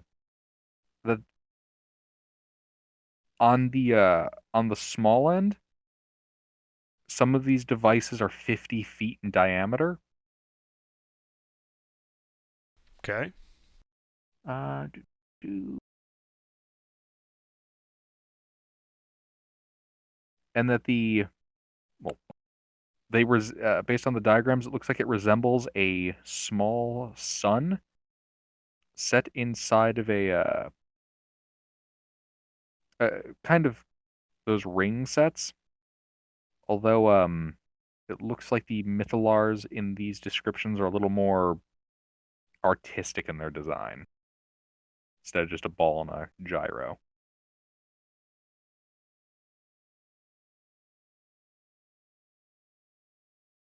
They look a bit more elven.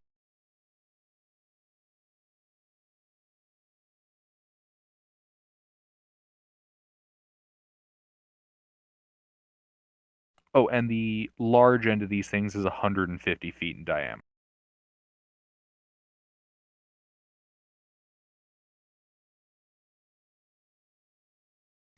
Okay.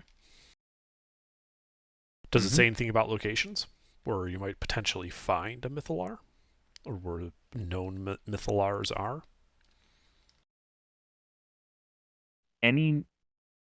As for known Mythalars, there's not really much on that. The places that you would find them would be in the ruins of the old Nitharil flying cities.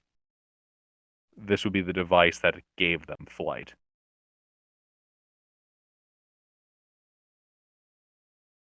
I see. And are there any such ruins up here in Icewind Dale?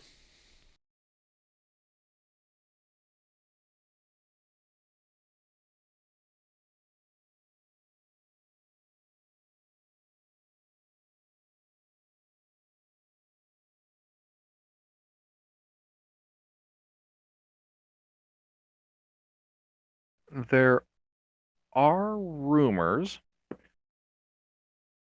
that there might be one of the Netheril flying cities crashed and buried beneath the Reged Glacier, way off to the east.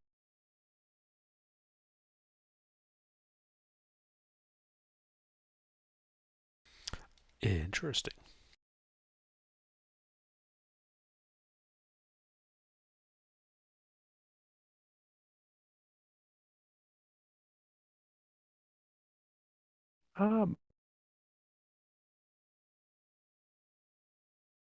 Give me an insight check. Okay. Insight. All right. Yeah, not very hard, but wasn't sure how wise you were given the party's wisdom. Not very. The people you talk to seem to be a little surprised that you're asking about these Mythalars. And based on the kind of conversation you have, it sounds like that they've talked to other people recently. Like this has been a weirdly high traffic conversational point. Well, I ask, who else were they talking to? Maybe a joint venture might be in the cards in the future. They mention a group by the name of the Arcane Brotherhood and an albino tiefling by the name of Avarice.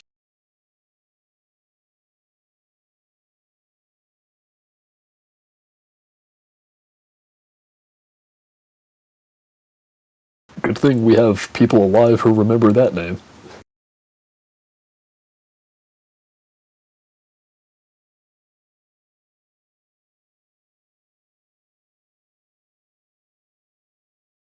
Okay. Do the townsfolk know where I might be able to get in contact with such explorers as these? They do not. How long ago were they in town? This would have been about a month ago. Maybe a month and a 10-day.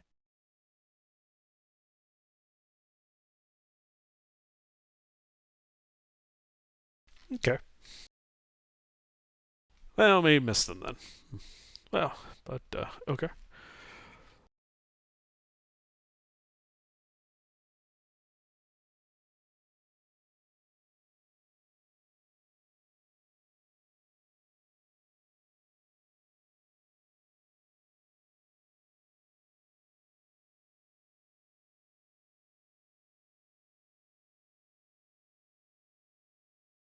Yeah, well, I suppose when we meet up with the party, I tell them that that book that we found at the cabin.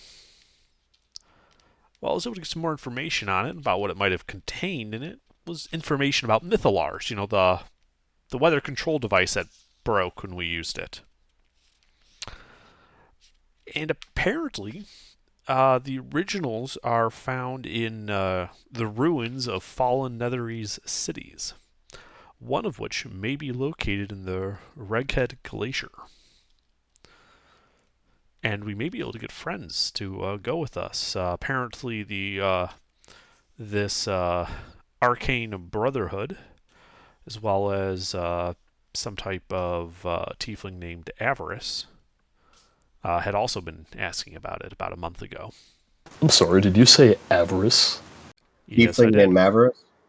No, Avarice, as in Alpha Victor. Yeah, We met her before. Oh, good. So you know her. yeah, she's bad news. Oh, really? Yep. Some kind of really powerful magic user. Well, why is Yeah, that a last bad we thing? saw, she was associated with some bandits that held the speaker hostage. Banditry. That seems kind of a step down from exploration of Netherese ruins and glaciers. This was a little more than mere banditry. They had taken over the castle at Caer Dineval and held the speaker hostage. Okay, well that seems a bit more, at that skill level. They were also messing around with some kind of bizarre ice-related magic. Lots of frozen people under the castle. She seemed to be working on something, but we couldn't figure it out. Well, this may have been what she was working on. A mythalar, or some type of Netherese magic. Which way did she? When did you guys see her? This was probably close to a month ago. In fact, I have a letter here. I'll go ahead and produce the letter. From letter, Arcane Brotherhood City, Luston, south of Icewind Dale. Avarice is part of this. This is the information I convey. A sleazy wizard of some type from a Freemason guild, trying to find something Not literally a Freemason in guild. the Reghead Glacier. I'm sorry. They're you not you literal left out Freemasons. every other word of making a coherent statement. I have These no are idea loose. what you're trying to convey to me. It's a sleazy wizard for the Freemasons. Avarices? Oh my god, she's not a Freemason. Why is this a Notes thing? I have. Why are we It's been calling a her a month ago. bandit and a Freemason? I don't fucking know. She's All part I of the know is Illuminati, bad man. news. All right. So the point bad is, you guys have had a run-in with this avarice person before, and Yeah, she Yeah. could have Wasn't killed friendly. us all, but she spared us. She could have killed us all. We attacked. Well, one of us attacked her, but she spared us. oh, it doesn't sound that bad. So she acted in self-defense after she was attacked. She spared her attackers. That doesn't sound very evil. No, it. But it's just weird that she was associated with the ill deeds of that place. Well, are you sure it was ill deeds, and that she didn't have good reason? Like maybe the speaker was evil or something. No, I met the speaker. He seemed like an alright fellow.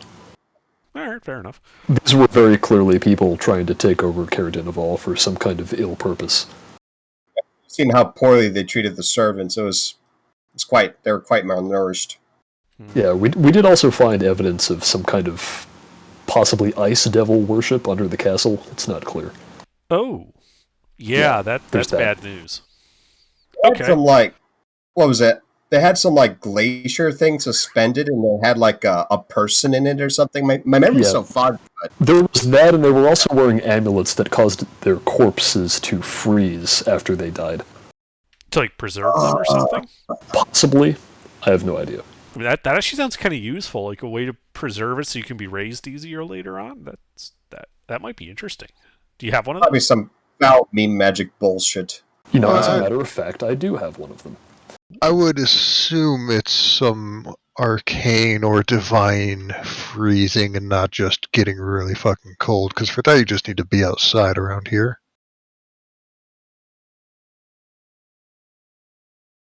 Yeah.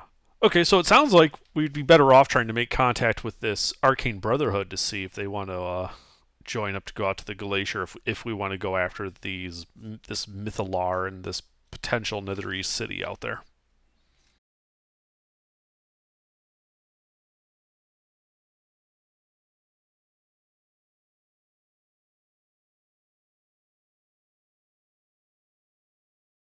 Unless you guys ran into them too. No, I've never heard of this arcane brotherhood, but it does sound like it could be important. Gilbert, could you, for sake of memory, since I have the letter here, remind me of what the letter pertained? So that way I don't have these goofy notes. The one that says that she's part of the Freemasons. Yeah. I'm sure I would have caught it as soon as I saw the note and be like, oh, I don't know why I thought that. Would have probably left it out. You know those Freemason types. Can't trust any of them.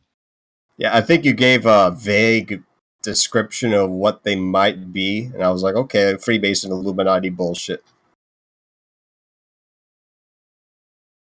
Yep, 1 second. Let me get to their section.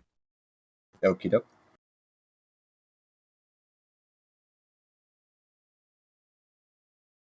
I'm gonna go AFK for a minute. Try not to fight the Freemasons without me. Mm-hmm. Appendix C. Of course, if these Ice Devil worshippers are going after these Mythalars, we might want to head them off.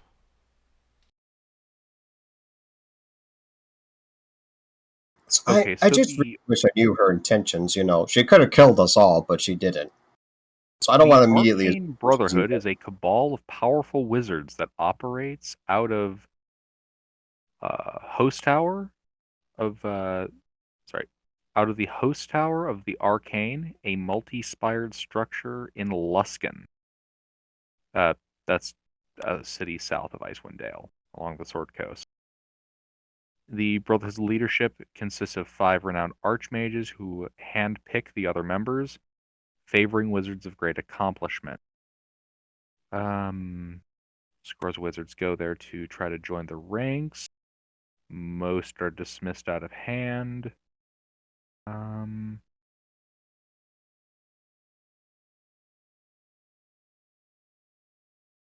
It's their, mission statement. Well, it's their open mission statement, anyway.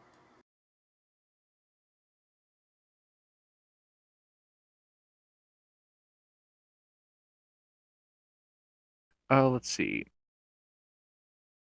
The Brotherhood's leaders seek out wizards who might, by their exploits, compete with the Brotherhood's acquisition and hoarding of arcane lore and secrets. The Brotherhood of Steel in Fallout 1 and 2, I see. I suppose that's a way to put it. Wizards that are part of the Brotherhood are allowed to pursue their own interests, just as long as the cabal that they're part of comes first. It also tends to be fairly competitive. A lot of power jockeying and attempt to outdo each other.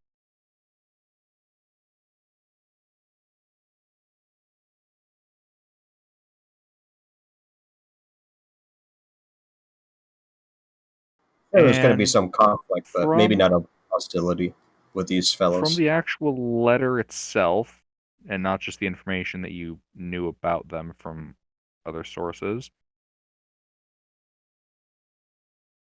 3 wizards were sent in this initial expeditionary force to Icewind Dale. One of them being Avarice.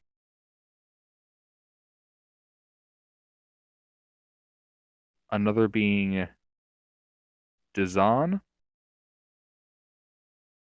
whom is a red wizard of Thay, and Nas Lantamir, a human diviner.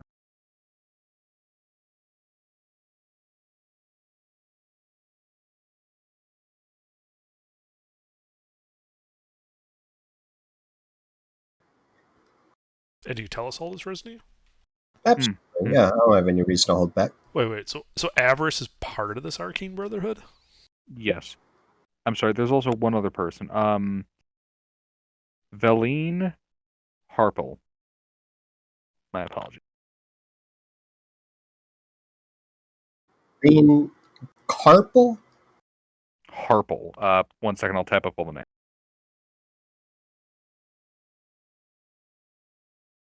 This.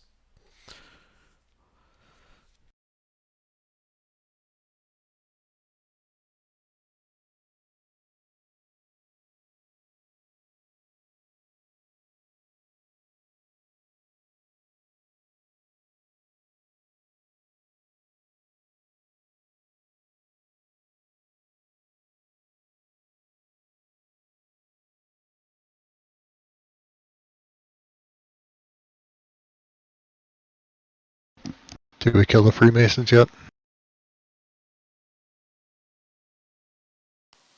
Just some of them.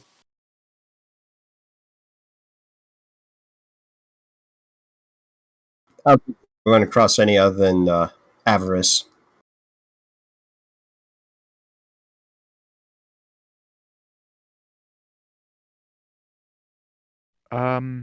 Based also on the information that you have, it sounds like the 3 members of the Arcane Brotherhood that are here, along with this 4th wizard, are not on good terms. They're all competing with each other. All right. And wasn't there a Lass Lorantham or something, a diviner you just mentioned? Yes, she is not actually part of the Brotherhood, but she is a known quantity to them. And they listed her in the same list. An associate or something. No, I mean the book literally lists a person who is not part of the Arcane Brotherhood in a list of members. I guess they're that important. No, it's just a formatting thing. They just organized it weirdly. As you do. No, but from the information that you have there, this Nas Lantamir looks like she found out about this expeditionary force, and she's been effectively trying to cut in on them. Yeah. So, let me get this straight. This Arcane Brotherhood has as members a tiefling ice devil worshipper, a red wizard of Thay, and 2 unknowns. I see where I thought Freemason Guild. Well, so here's the thing. Devil worshippers, bad news. Trust me, dealt with them before. Nothing good ever comes from dealing with devils. Or writing about dealing with devils. Red Wizards of Thay, not good people.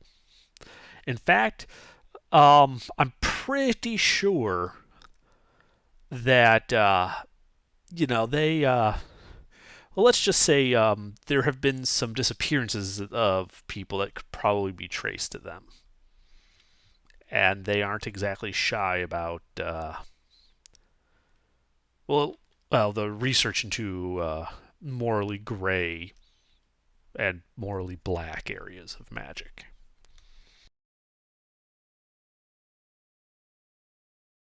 So these might not be people we want to associate with. In fact, if they're looking for this mithril,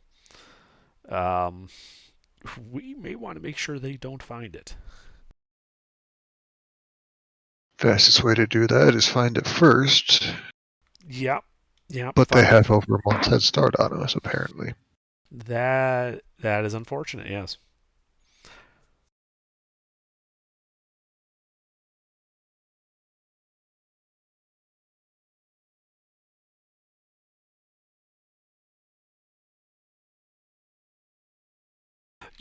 We could go and talk back to Brinshander and talk to Copper. He was the guy that was the friend of,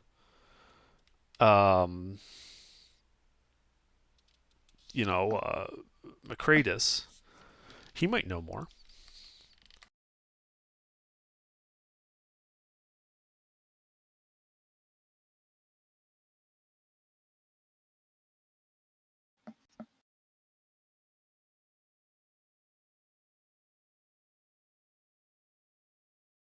Sounds like the best lead we have. I say we check it out.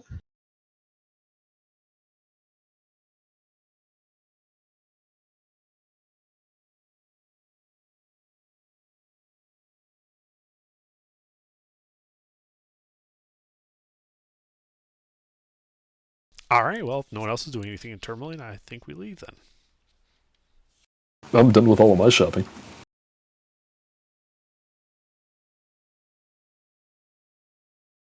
Yeah, off the top of our heads, like, how many other party members exist that are not here right now? One, to my knowledge. Okay, so that's Just the guy that doesn't talk, the mute. right, just him. And Spectre's not playing. He's here, though. Yeah. He's here, but he's not here. Oh, well, there's... well, no, they're not in the party.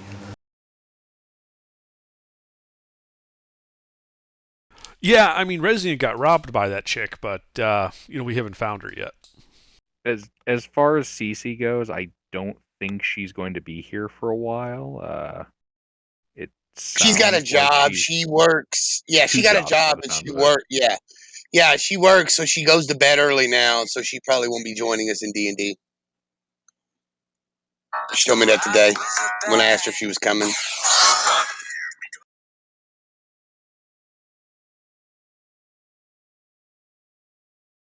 Good for her. Or, Yeah, she's trying to. Yeah. And Grailor can just ride Sir Killabot everywhere, right? Yeah, pretty much. Right. Can and does. Can and does.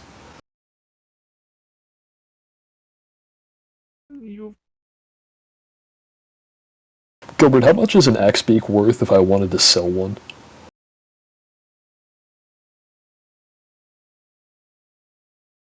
Things sell at half the gold value, right? Usually. Except for things like art objects and jewels and things. Right. Wouldn't be sure because I've just been using your same financial system. Axe beak. You can buy one for 50 gold pieces, so you could sell one for 25. Okay, because right now we have way more than we need. Should keep a couple extra spares, but I don't think we're going to need more than 4 spare.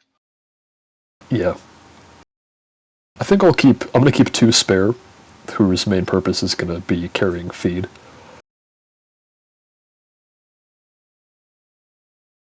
So that means I'm selling 4 axe beaks for 100 gold.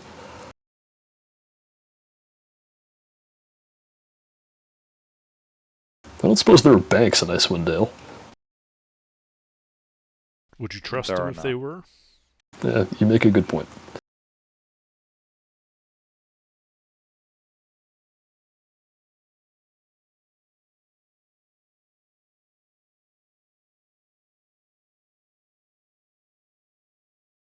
All right, well, that's a bunch of axe beaks that we don't have to worry about anymore. Hey, you made like what, 100 gold? Yep. We made back 100 gold. I had to pay for those in the first place. Salvaged 100 gold from them. Yeah, recouped. You know, they say an axe beak's value starts dropping the second it walks off the farm. Yeah.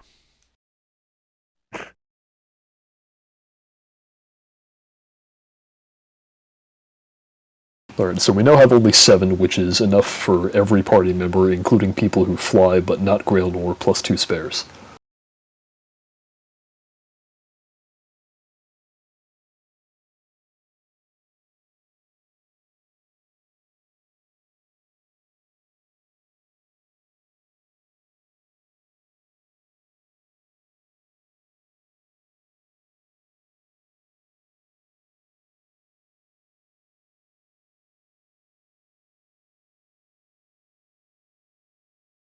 Okay. Well, if there's nothing else, I think we go to Brinshander to talk to Copper. All right. Wait, didn't we have like barrels of wine or something we recovered from the cabin? Yes, you did. You had 4 of them. Did we want to sell them here or in Brinshander? Wouldn't matter. Probably not. Alright, let me open up the table real quick, because that's important.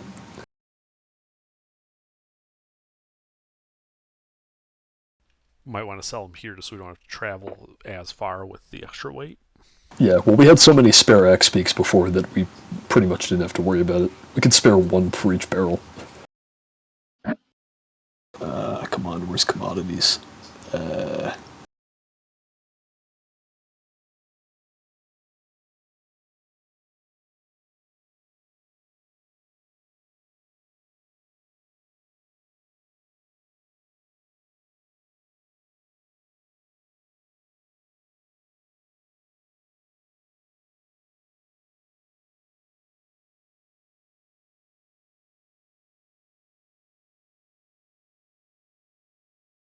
It doesn't actually say how much a barrel of wine is. At least not here.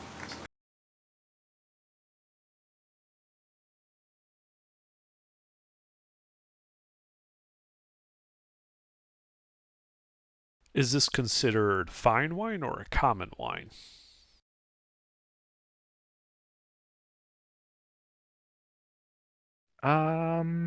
I'd say fine. Okay, so fine wine typically goes for 10 gold a bottle. Yeah, that's all I could find, no barrels. Oh wait, these were just bottles, not barrels. I thought they were barrels. Oh, were they? Yeah. Oh, they are. So a barrel Okay. holds 40 gallons. And a bottle holds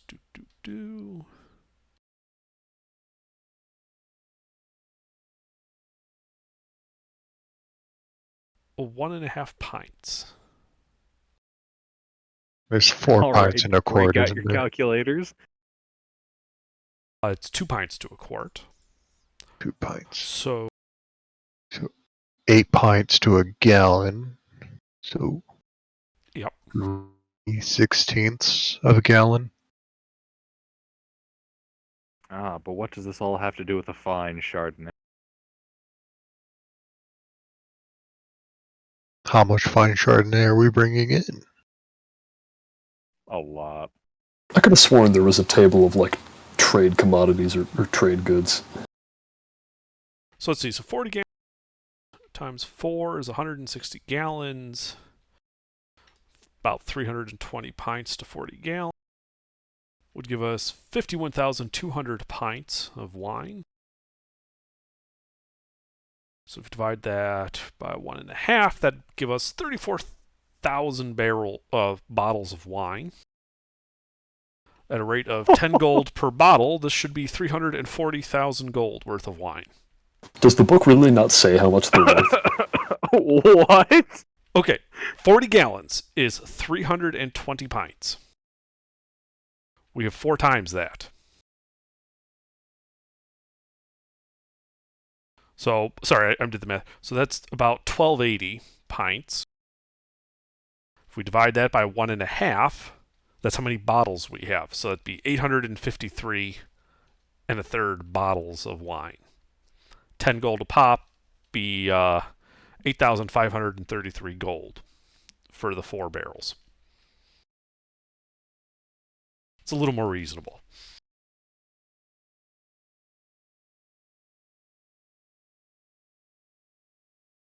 Sorry, how much was that total again? 8,533 gold pieces worth of wine.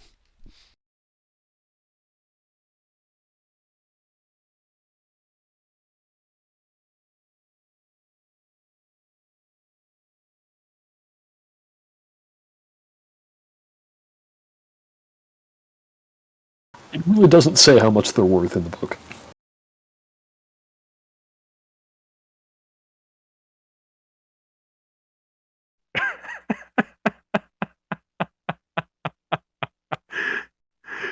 Holy shit.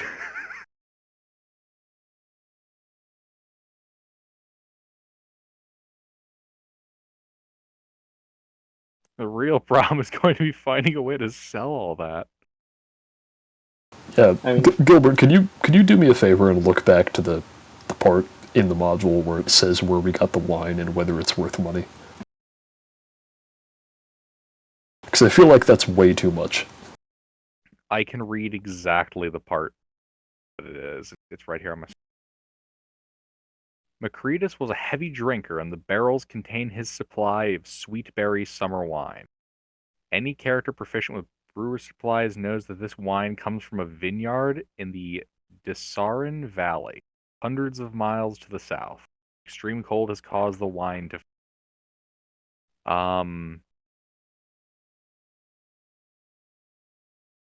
Yep.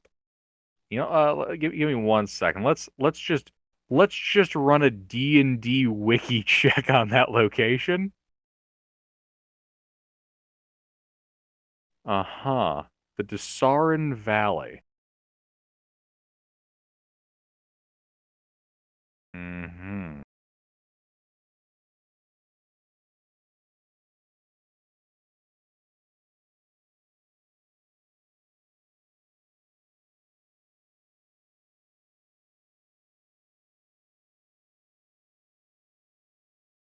All right, so according to this quick skim that I've just done, this seems like the kind of place that would be producing a fine Chardonnay.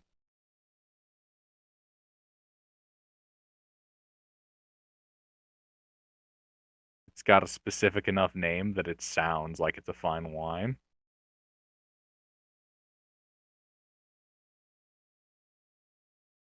I'm fine with this.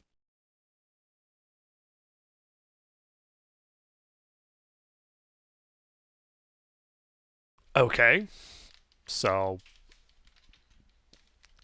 are we actually able to sell it here in Tourmaline for 8,533 gold? Tourmaline itself does not have the economy to purchase all of that. All right, maybe we should take it to Bridgehander then. Yeah, might be wise. Does it say is how a much- major? Well, let me put it this way. This kind of money is not available in any one city. Probably have to hit up each of the settlements. Let's just buy 10 towns with it. Actually, I have a much better idea. Okay, what's your idea? Well, we could, instead of trying to sell it to people who really can't afford to pay it, or to pay all of it at once anyway, we could just give all of it to an alehouse somewhere in exchange for something. We could ask for their ale house and they'd still probably be coming up short. Yeah, well, we wouldn't ask them to pay up front. We'd have some kind of ongoing arrangement. Like what? We give them the 4 barrels of wine, and we just like get like 10% of their revenue from this day forward, or something. Yeah, or something. I mean, this isn't really my area of expertise. I literally just meant like if you visit each city, you'd be able to probably get that money. Well, yeah, but what are we going to do with that much money? Who needs plate mail? Plate mail for everybody.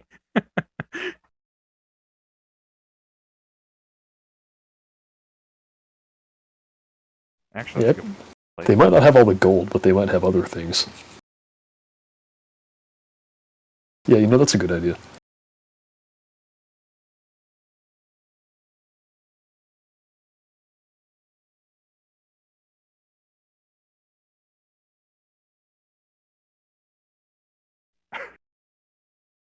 How to break the party. Put a large sum of money in front of them and tell them no one location can buy this all at once. Well, it's a good thing it came in 4 barrels. Right. much- So And would we be able to get there's 1 4 barrel's major worth? cities. Well, let's see. Tourmaline could buy a barrel's worth. Targos could buy a barrel's worth. Bierenshander could probably buy a barrel's worth, and so could.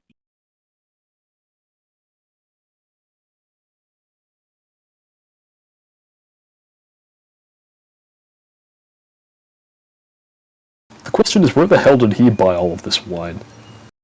He had it imported from the south. Okay, and we're just assuming that these barrels are all full. They are. So basically, we'd have to hit up the 4 major settlements. Actually, you know who has a lot of gold and who likes alcohol? No. Dwarves. Okay. And they might not have the money to pay for it up front, but I bet they could get us something good, like some nice armor. I mean, I'm down for that. Or maybe stock in their mines. Has stock been invented yet? They could always, pay us in gems or something.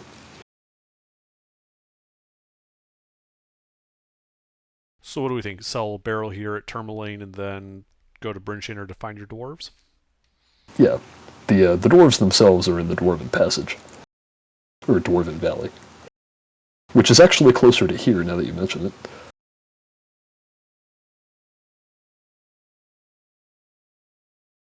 I mean, that sounds like a plan to me. Alright. I'll let you handle the wine here, and then we'll see how much the dwarves are willing to take. Probably want someone a little better at negotiating than me. I didn't mean that, I meant the money. Oh, I can hold on to the money, no problem. Yeah.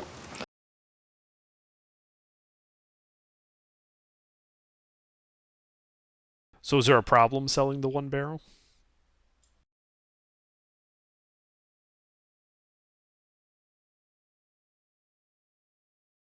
No, there's not.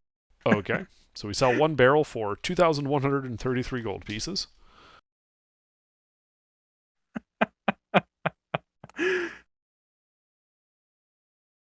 Jesus Christ. Though, we also don't need to spend all of it right now. We could just maybe go to one of the speakers and ask them to hold on to it or something. Although I guess they'd probably drink it. Yeah. Yeah, no, good point. Yeah. All right. So we got the gold from the 1 barrel, and we were just going to take the 3 barrels and head to the Dwarven Valley. Yeah. Okay. Let's go. Is this really okay? This seems like a kind of massive amount of gold.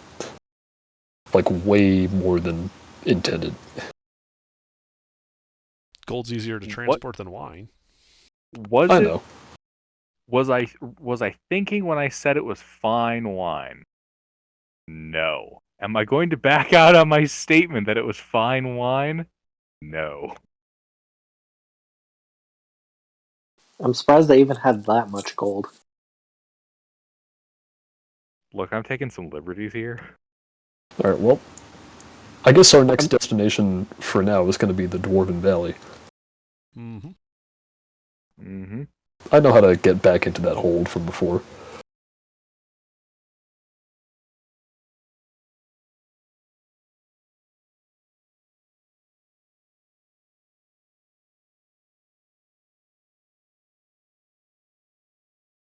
All right, so I guess we set off straight to the Dwarven Valley. Yep. Indeed.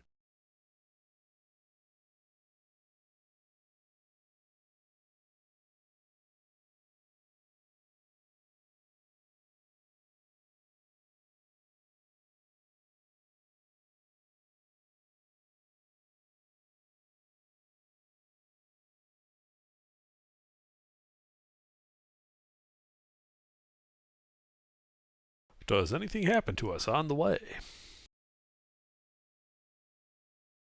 Mm,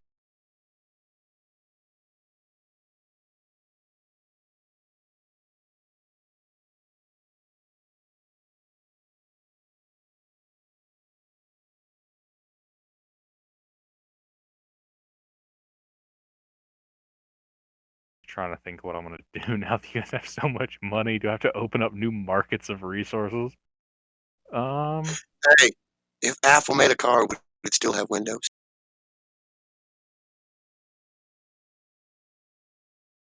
Hmm?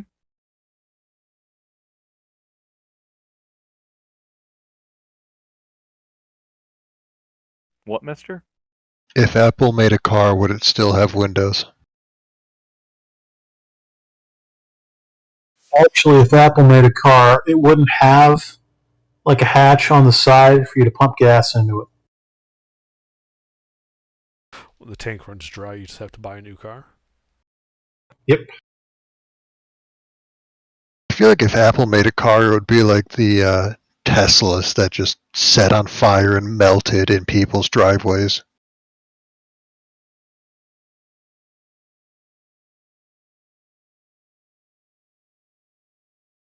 You know, the ones that need I think it was an 11,000 gallon tank of treated water to set the fire out that fire departments had to specifically get for that car.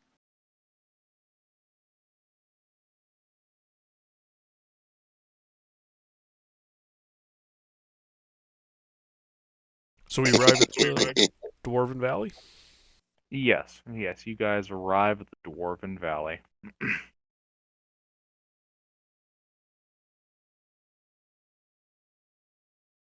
Oh, hello there, eh? Welcome to the Dwarven Valley. How can we do for you? Hey, it's been a while. Hey, it's been a while, eh? We've come to do business. Oh, that's good to hear, eh? Business has been rather slow with, you know, the weather. Yeah. Well, you still pull precious metals up of the ground, don't you? Oh, yeah, all that time. Precious metals out the wazoo. Right. And I know you dwarves are fond of ale, but would you perhaps be interested in some wine? Because we've got 3 barrels of the fine stuff from down south. Now that you say it out loud, that does sound a little bit racist. That's not racist. I'm just conscious of their culture. It sounds like you're calling dwarves alcoholics. I never said that. The dwarves are proud ale brewers. I know it's their go-to. Oh, I suppose we can purchase some wine off you. What do you got? Well, we got 3 barrels. Oh, 3 barrels, eh? 3 barrels of what? Of Chardonnay. That's what you said it was. fun, Chardonnay. Oh boy. That's quite a lot of money there. Well, I mean, you don't need to pay with money. You could even owe us. Depends on what you've got to offer.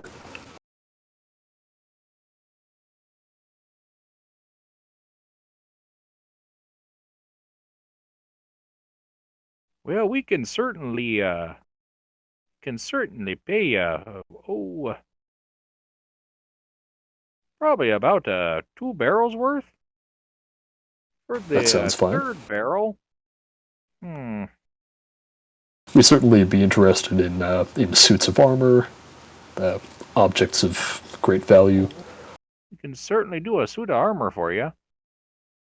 Does anybody actually want a suit of armor? Besides me? I mean, I could do with a suit of half plate. You don't want a suit of full plate? I'm not proficient with heavy armor. Ah. I'm wearing scale mail. I'd be fine with half plate. Right, well, we definitely take 2 of those if you've got any. 2 of what? 2 suits of half plate, so that's 1,500. And then, All right. Tuna, did you need a suit of full plate? Because I know we I only... am. Go ahead. I am already wearing a suit of full plate. Oh.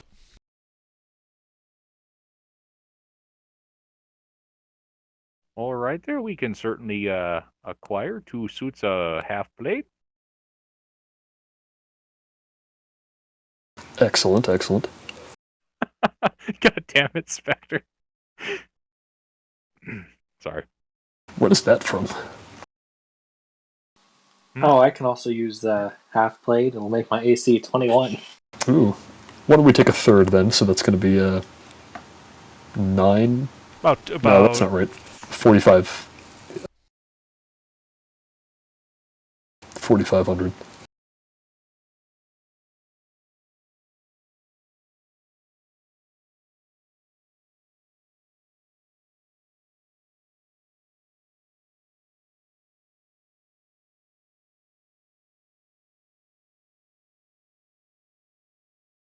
Yeah, bad. All right there, eh? We can certainly do that. Cool. All right. Griller, I'll let you hold on to the actual money. Okay, no problem.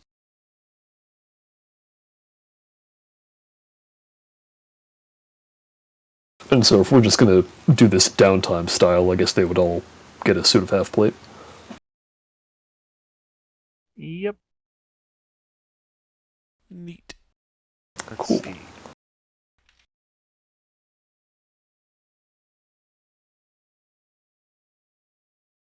And then we get rid of all the barrels of wine that we don't have to carry around. Instead, we just have Indeed. a fuckload of gold. Massive piles of money. Indeed. And nothing to spend it on.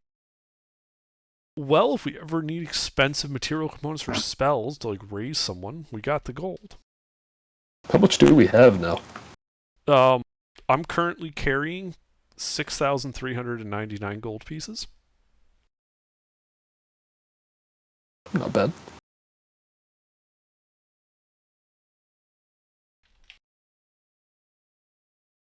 I remember when we had that much money in FFA and we proceeded to blow it all on a APC. Only for it to get fucking stolen and turn into a Law and Order.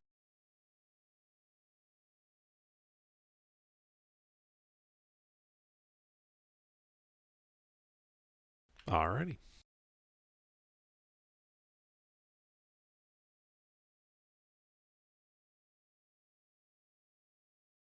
Maybe I'll have to make uncommon magic items available for purchase here.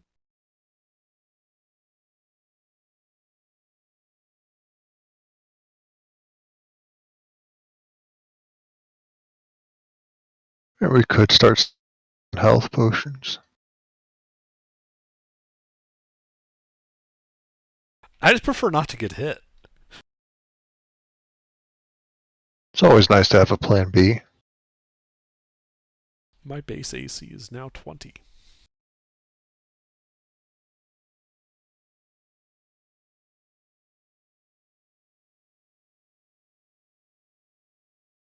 I gotta transfer my magic from my scale to the path plate. Oh yeah, that's right. We'll take a long rest before that actually takes effect. I mean, there's plenty of things we could spend money on. Not all necessarily practical, but All right. Well, from the Dwarven Valley, do we head back to a town somewhere, or what? Are we just gonna head out for the glacier and see if we can find the city? I mean, I guess, but we're kind of flying blind here. I know that's Wait. why I wasn't suggesting it strongly, because it's like we basically like glacier. Okay, we searched the entire glacier. I feel the same way. I think we should be trying to gather more information, but I don't know where to look. Didn't we hear something about some like ruin, like in the mountains down south a little bit? There was that. We were going to do that anyway. Do you want to do that? Yeah, I'm thinking that might be the next spot to go to. That could be a lead. Yeah. Gilbert, do these dwarves have a shield for sale? Oh yeah, of course we have shields for sale. We're dwarves. Just making sure.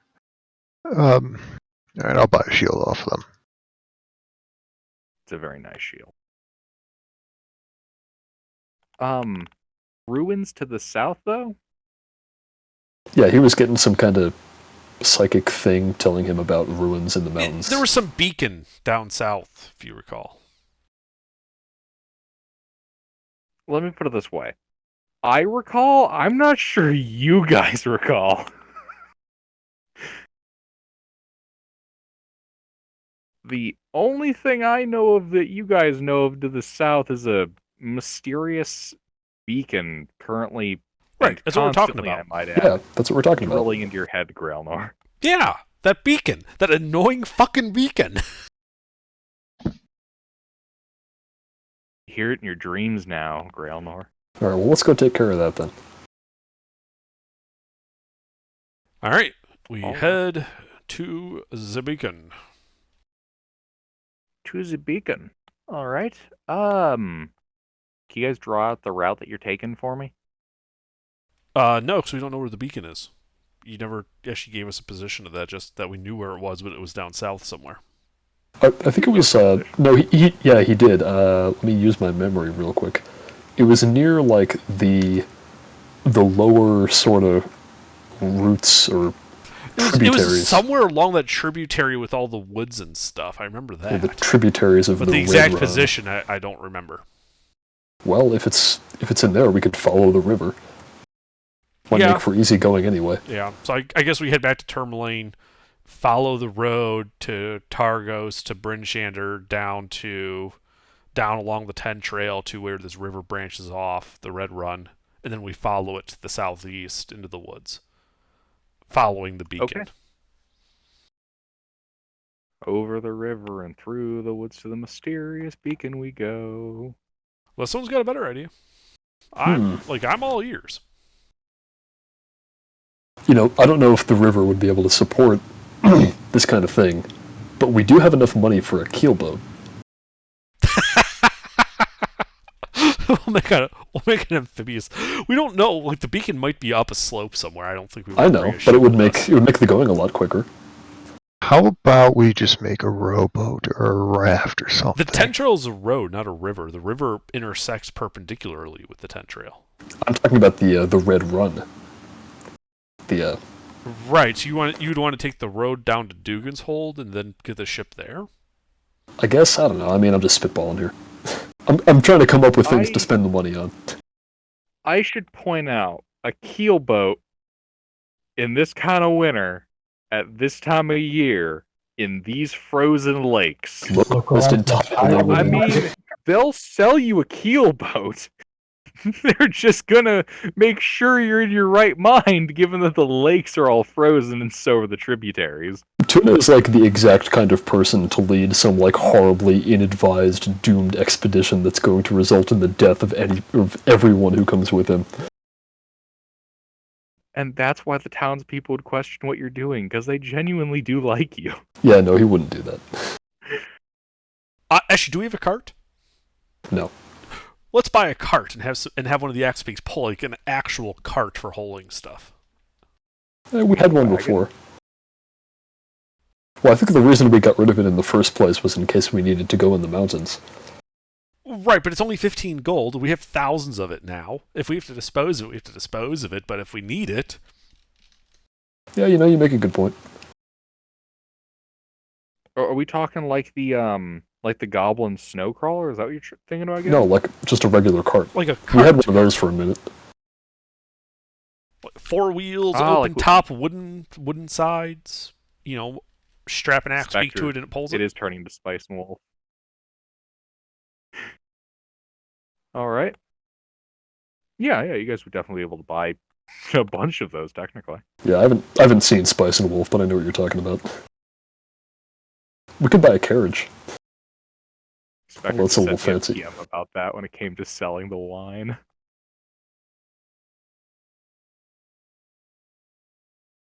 Okay. Right. Let's see. You said you're going to go from the Dwarven Valley to Tamerlane, then to each of the cities? Yeah, then we'll follow the road south to Targos, east to Bernshander, south along the Ten Trail to where it intersects the Red Run, and then we follow the Red Run tributary to the southeast through the woods towards the beacon. All right.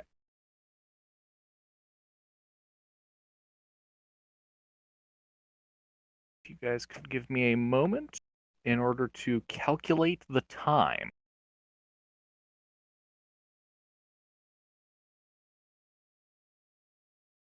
All right.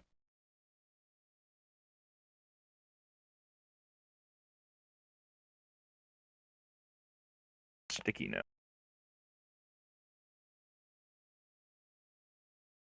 Tamerlane to Targos, 4 hours. Can you guys hear anything coming from my mic? Yes. Yep. Yes, heard everything perfectly. I was like, wait a second. No one's answering me. You haven't been talking since before you said that. Let's see. Okay. Well, I did want 100 gold pieces for herbalism and choke components for healing potions. Yeah, to craft them. Yeah, okay. Appreciate it.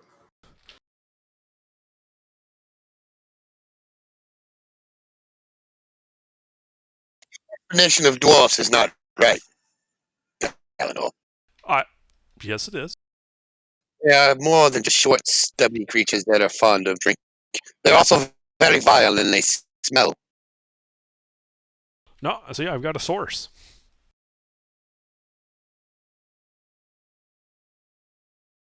He pulls up the book. And they also smell by living underground. Disgusting.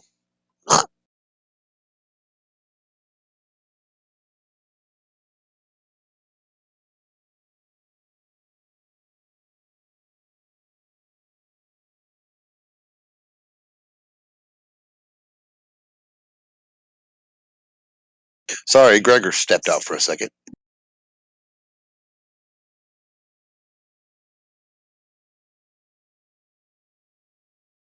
Trying to think before we get away from civilizations. Anyone else want things? Because now would be the time. Yep, now would be a time to do any purchasing you're going to do. How much C4 is available? I want to make sure I have all my spell components, and that's about it.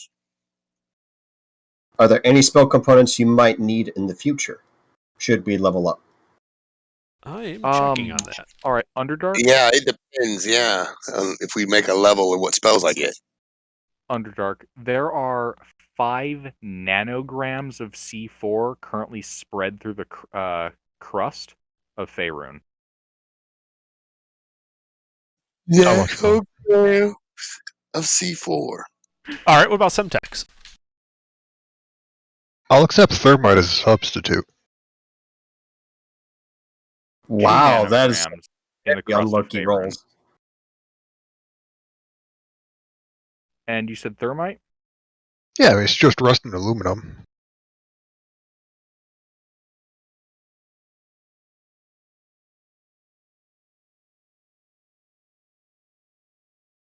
$80 kilograms falling directly on top of you. Make a dex save.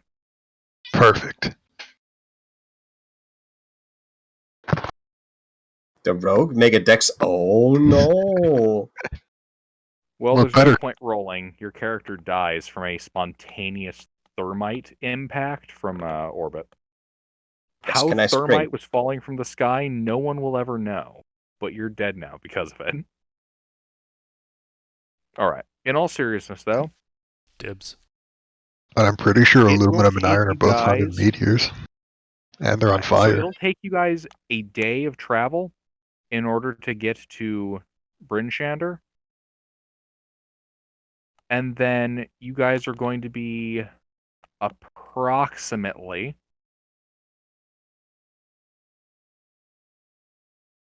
30 miles of travel distance in order to go from Bjornshander to the location.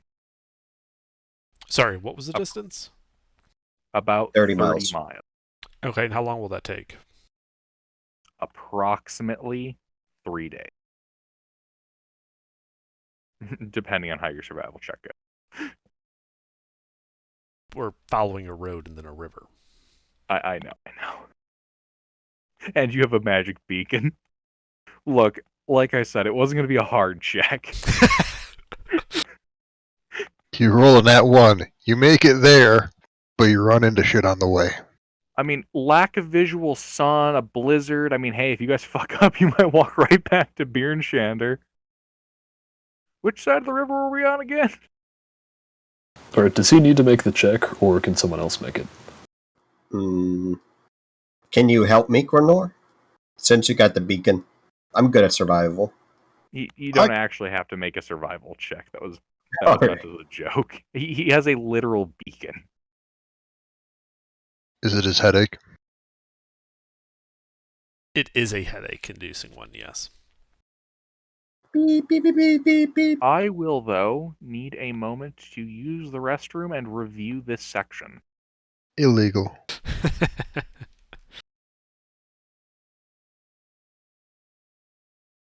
Yeah, I'm checking through the Artificer's spell list, and nothing seems to we would actually use seems to require material I'll be components. back momentarily.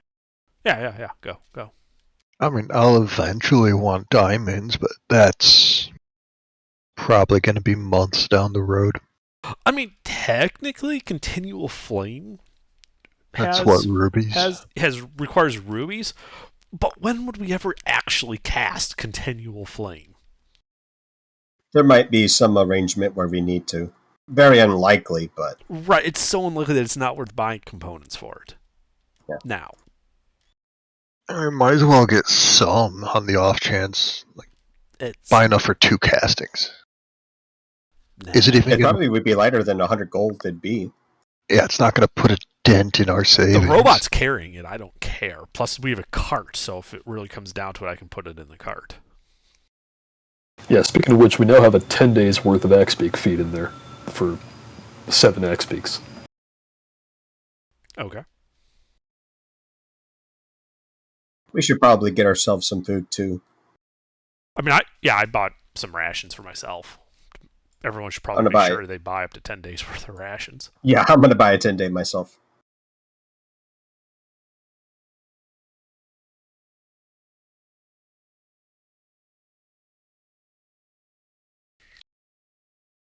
And this is the part where I realized I have a month's worth of rations. Have you not been eating? No, I have been eating. That's the thing. I've just been so worried about running out of food. I've been constantly overbuying. I only have 5 days left. I should probably buy more. No, here, take some of mine. I bought way too much. Okay, just give me 5. Okay, here you go. How long have we been traveling? Like 3 days. I think I marked down 3 days. Yeah, he said Yeah. it's a 3-day journey from Bryn Shander to the Beacon.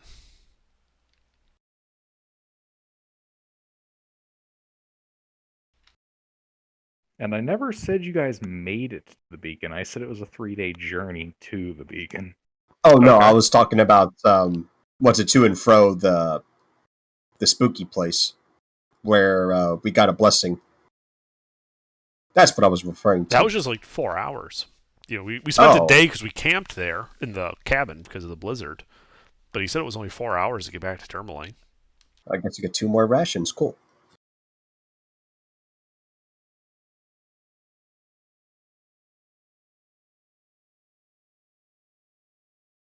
Yes, tent, shovel, pickaxe. Oh, yeah, that's a good point. I'm going to buy a tent.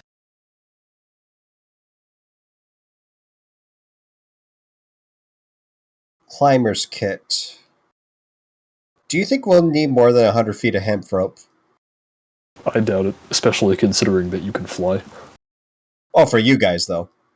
I have enough.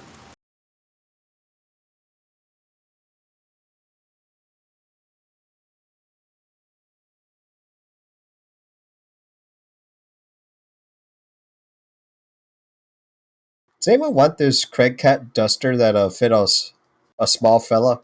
So I look to the gnomes. I think I already got one. Sure.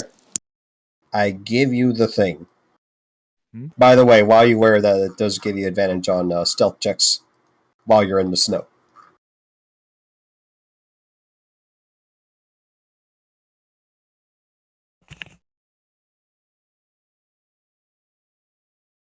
So it counters the disadvantage while in its.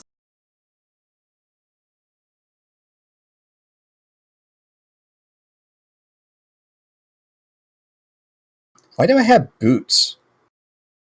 You need those. Snow boots. No, they're extra. They're leather boots. I don't know. Looking Did at you rob some dead guy? No?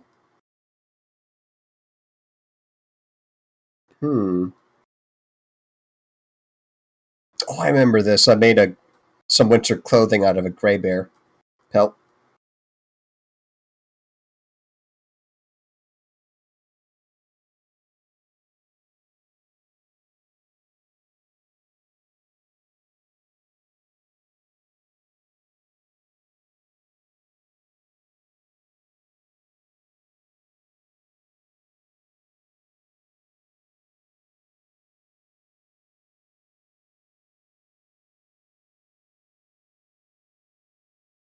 How much would a map of Icewind Dale the world map cost? 25 gold. I pay the thing.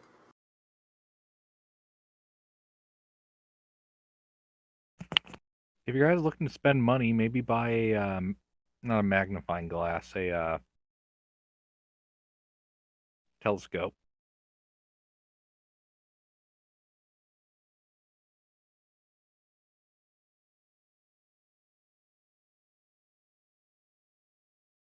Make another scroll case too.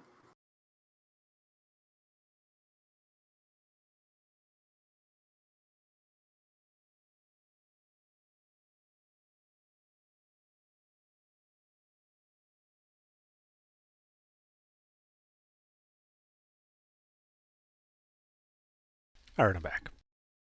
Welcome back. Welcome back.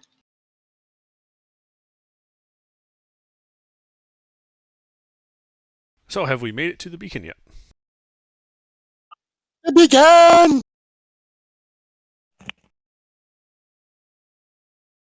Each day we take to travel, I'll go and skim 2 hours off to making healing potions. Also, my owl will be in front to help try to prevent ambushes. Oh, that's a good point. Do you actually need money for material components for that? In case that owl dies?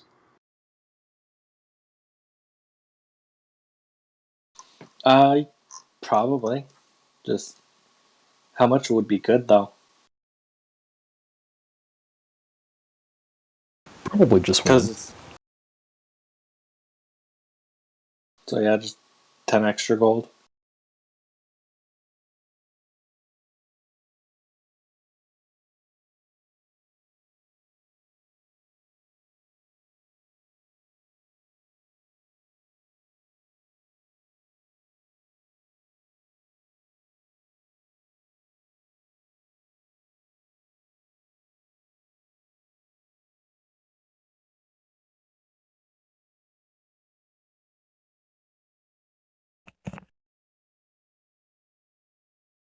I'll grab another healer's kit. I'll buy one.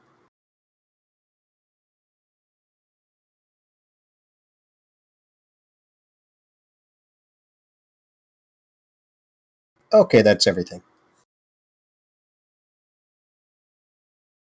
I think we're still waiting for Gilbert to get back. Mm-hmm. I'm here. I'm just having to review a large quantity of information that was genuine.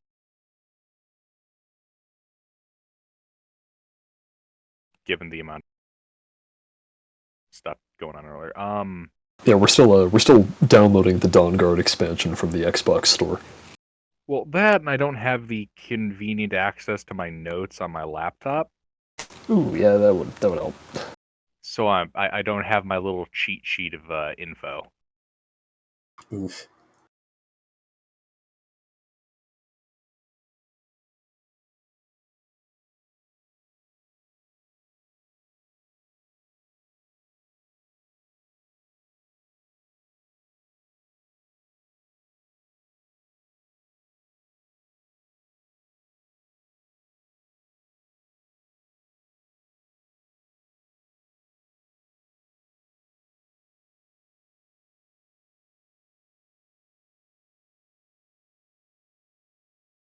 All right. You guys make it to Brinshander. Your roughly 3-day journey ahead of you. I buy 10 pythons. Has everyone completed all of the purchasing and other knick-knacky stuff they want to get done? Mm. I have all my nicks and my knacks sorted out. All right. I'm glad we bought this card. It's going to be useful. All right. Day 1. Who would like to roll a d8? Oh, I can roll a d8. X.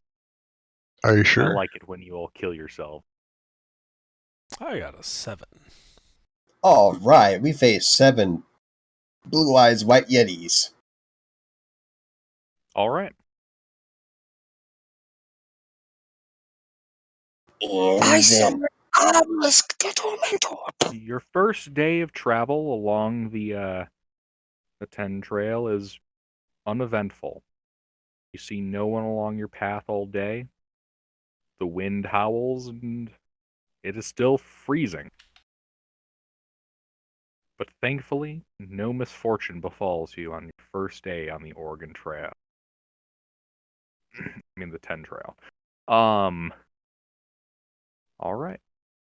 Day 2. Would Do you we like to see roll any another buffalo? D8 on?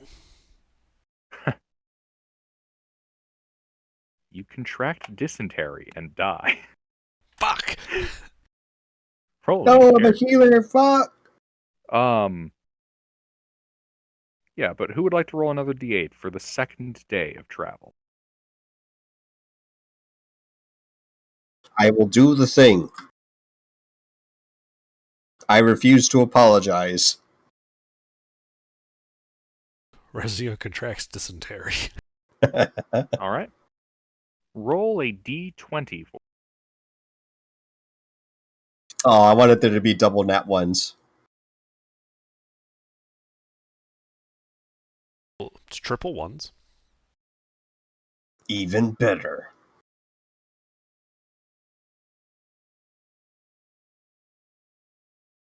All right.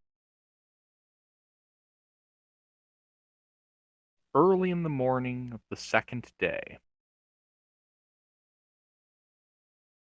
as you all are just beginning to wake up,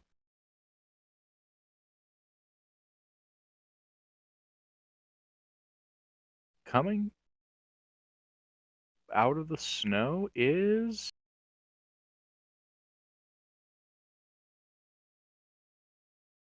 a familiar-looking sight to the Saturday campaign.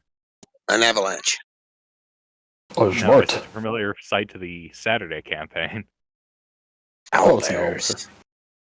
owlbear. Oh. 3 owl bears. Oh, they're so cute. coming out of the snowdrift towards you. I wonder how much their pelts are worth. Are they aggressive? Usually more territorial than aggressive.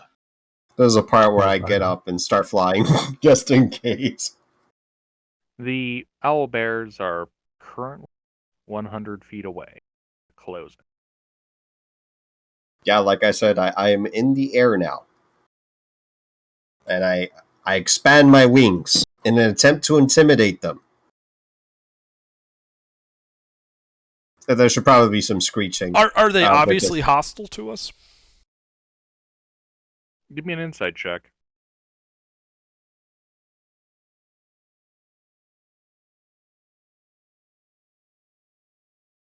They're not eyeing you. They're eyeing your axe. Right. I charge. On my I was- All right. I try to intimidate them with animal Hold on, Tuna handling. was trying to say something? I was about to say, everybody dismount. Yeah, I was already dismounted. Yeah, I'm just gonna slap the lead one in the nose with a guiding bolt. Start this party off with a bang. Yep, we're rolling niche. Watching right. Rolling niche, party members. Aloha. Die by my diabolical hand. God wills it. My diabolical hands, which are ended in 10 sinister fingers. Put the die in diabolical. And shake it all up. You do the hokey pokey and you turn yourself about. That's what it's all about. That's the spirit. Do.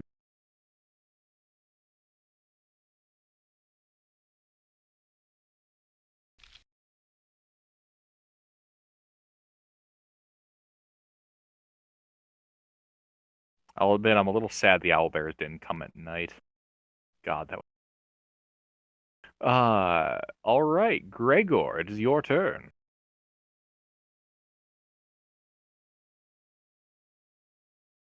Mister. Yes, it is me. Go first. The elf. How many of them are there? 3. 3. Well, then I'm gonna spread the 100 feet away. love. I'm gonna spread the love. Good thing bolts have 120 feet range, so I'm gonna spread the love.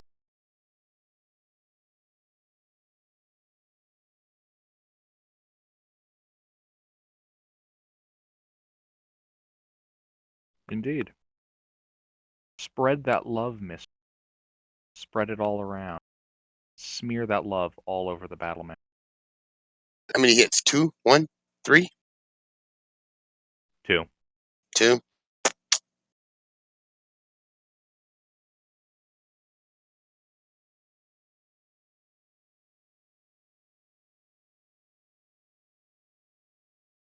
One got hit for 10, and one got hit for 7 fire damage.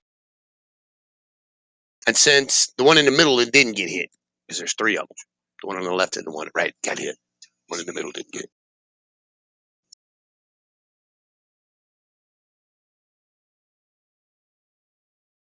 All right. Anything else? Yes, I am going to draw my blade and enter blade song.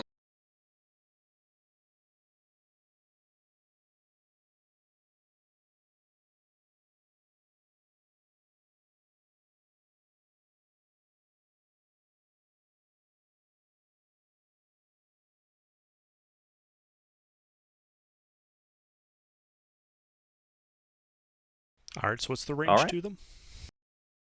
100 feet.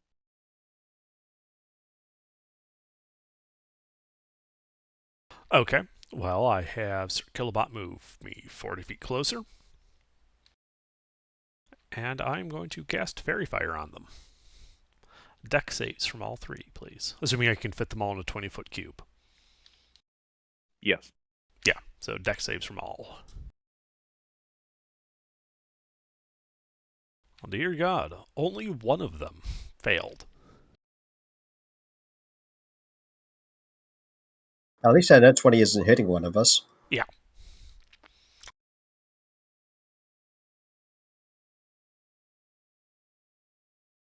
And I suppose as a bonus action, I will command my robot to move me 40 feet closer. So I should only be 20 feet away from these guys.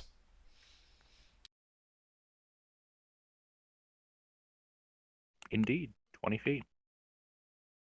I'm done. All right. First guy. Well, you're closest. Mm-hmm. Under.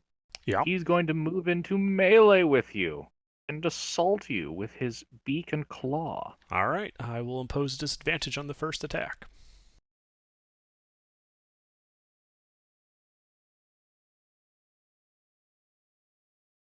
Miss.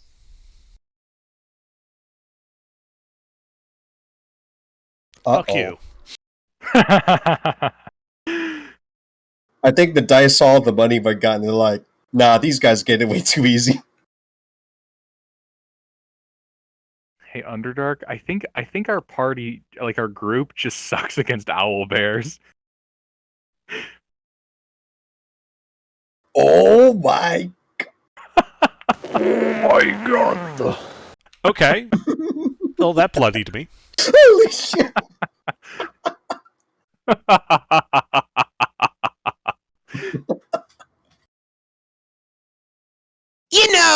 I'm calling hacks. I mean, that's just what? They What did only was have that? a 15% chance on a given roll of hitting me. They And have he about ripped you in half. no. They bloodied me. They hurt. And that was a crit. Yeah, that was a crit. Okay. So Let's do it. that bloodied me. That's nice. I love this game. Okay. Well, let's see. One beak, one claw. Resnia, your turn. Well, shit. This have went Well, bad I'm already flying up already. in the air. I called that. I'll move 40 feet closer. I'll How high did you dash, fly up? actually. I would have flown up at least 10 feet above the air. But, Okay. above the ground. I was going to say, you don't have the ability to fly 10 feet above the air. You'd be in the upper atmosphere. You'd suffocate. Ooh. All right. Unless I bunny hop and then continually. 10 feet But, up. You Bee move 40 hopping feet doesn't work in upwards, 5e physics. leaving 60 feet between you and the owl. No. 40 feet 40? between you and the owl bear. Well, 60 between two of them and 40 between you and the one that just beat up Grailnor. Okay. Let's go ahead and dash to. You know what? Next turn I can engage and still have my move. Yeah, okay. So I'll shoot with the short bow this turn. Yeah. Let's shoot the one that's been fairy fired. All right. The Oh middle wait, one I need to make a is, con save for that. What? Yeah. Okay, it's still there. Fairy Fire's concentration. Oh, yes, it is. Hit. Takes 11 person. That's what I do for my turn. All right.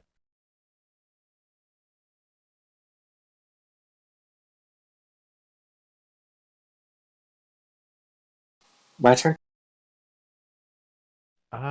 Yes, it is your turn, Dragoon. How far am I from the close owlbear?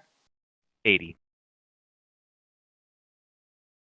So I'll have my axe beak take the dax action, and then get within 15 feet, but at an angle where I can use a 15-foot cone and not hit allies.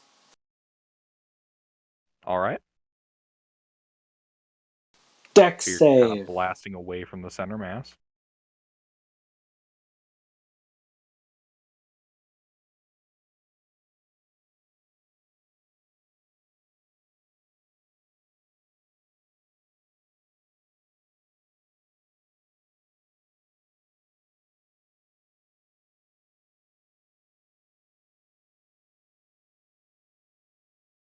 And then I'll just... What? Nothing.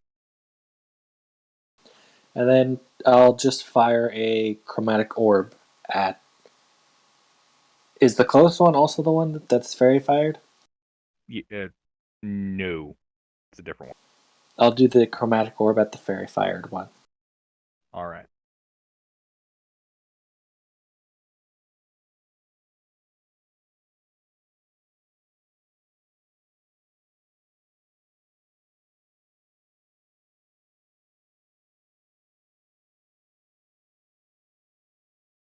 Hit.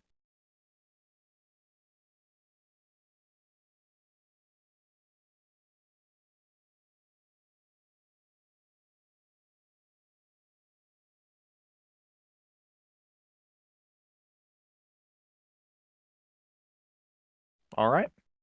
And then I'll use the remaining movement to get further back.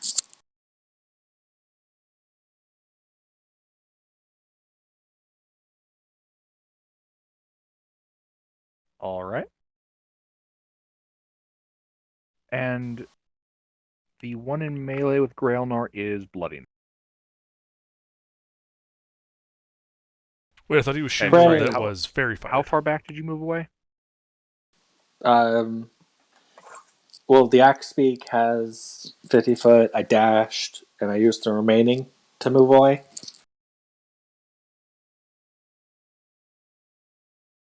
So 100 feet minus however many feet I moved up originally. Minus.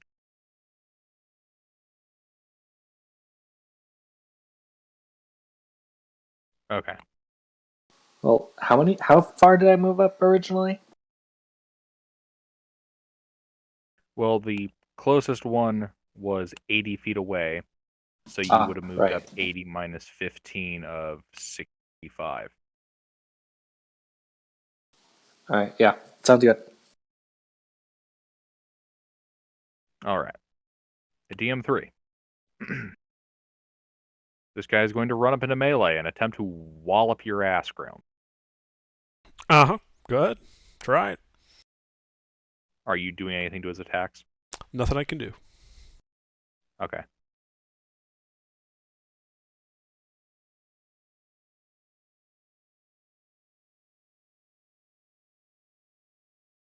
What you. are the odds?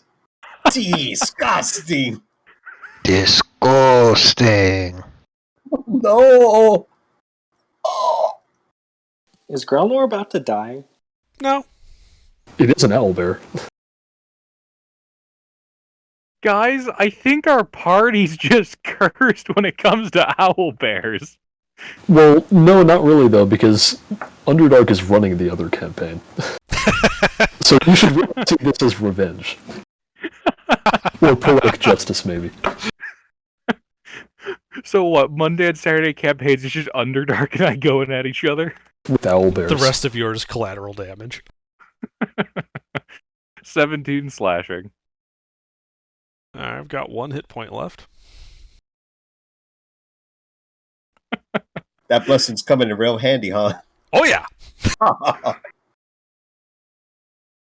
God God bless knows the we need Morning it. Lord. Alright, so he just walloped your ass. Nathra, what will you do? This wasn't what I was planning, but he kind of needs it. I'm going to... Let's see, what's the range on this? How far is it from me to Grailnor? 80 feet. Alright. I will close in 20 of those feet, cast Shield of Faith on Grailnor, then fly up 10 feet. That is my bonus action movement. Then I'm going to shoot the more wounded of the owlbears.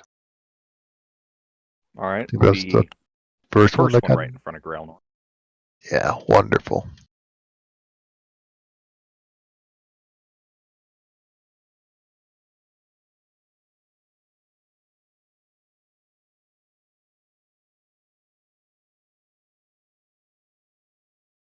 That is to do 8 piercing damage, non-magical if that matters, and Grelnor's AC is up by 2.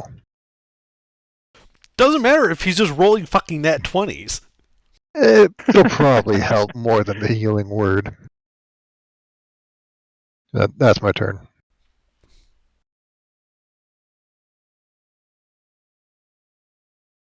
All right. This guy's turn. Yep. Here it comes to crit me again. Don't jinx yourself now. Fuck you. Come on, come at me, bro. Oh my god. All right. The fairy fire. Wait, Under.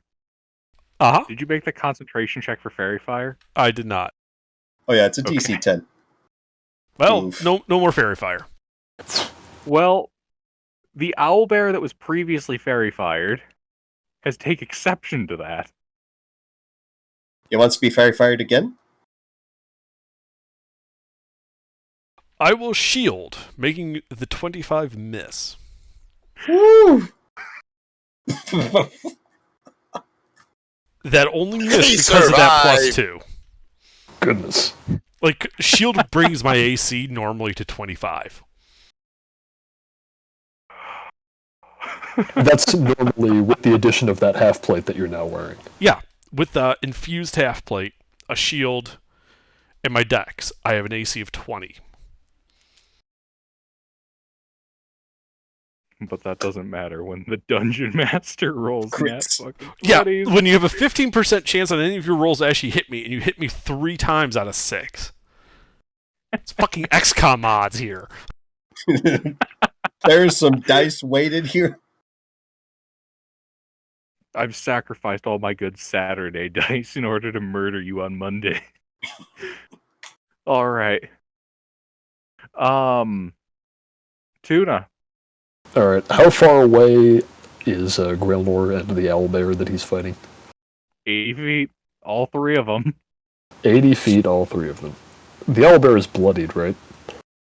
One of them. The one that Grelnor is fighting?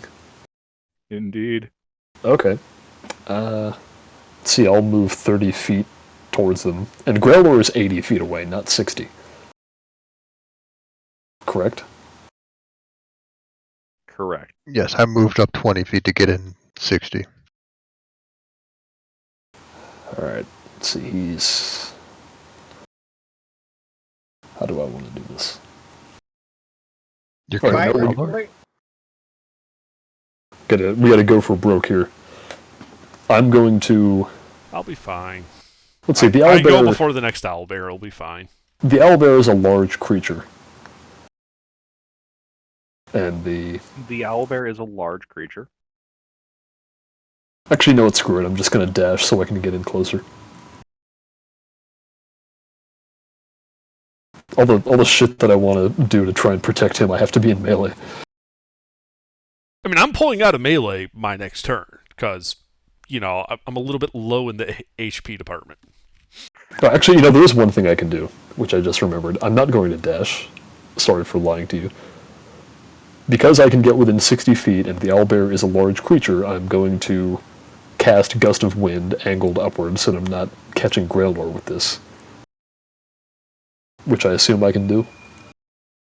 I mean, you could also just aim to one of the ones on his sides. Well, no, I'm trying to hit the one that's in melee with him. They're all in Three of melee them with them. melee. Oh, shit. I came out because I'm like, 20 AC, shield.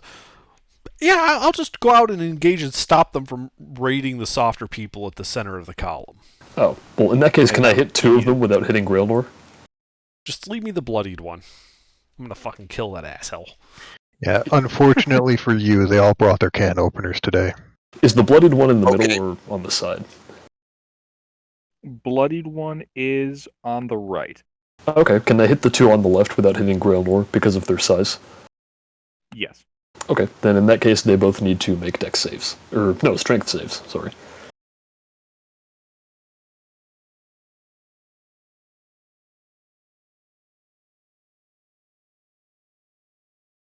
Well, the 9 fails, so he gets pushed back 15 feet. All right.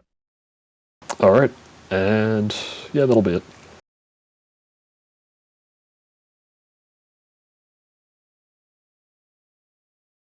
Gregor, Yes. how shall you proceed? I'm gonna keep Grailnor's blasting. blood. All right. Share the love again. Try not to strike I know I missed Grailnor. a turn, so I hope I don't. Nat 1, Nat 1, Nat 1. You feel lucky, Grelnor? Not at the Oh, moment, God. no. Oh no!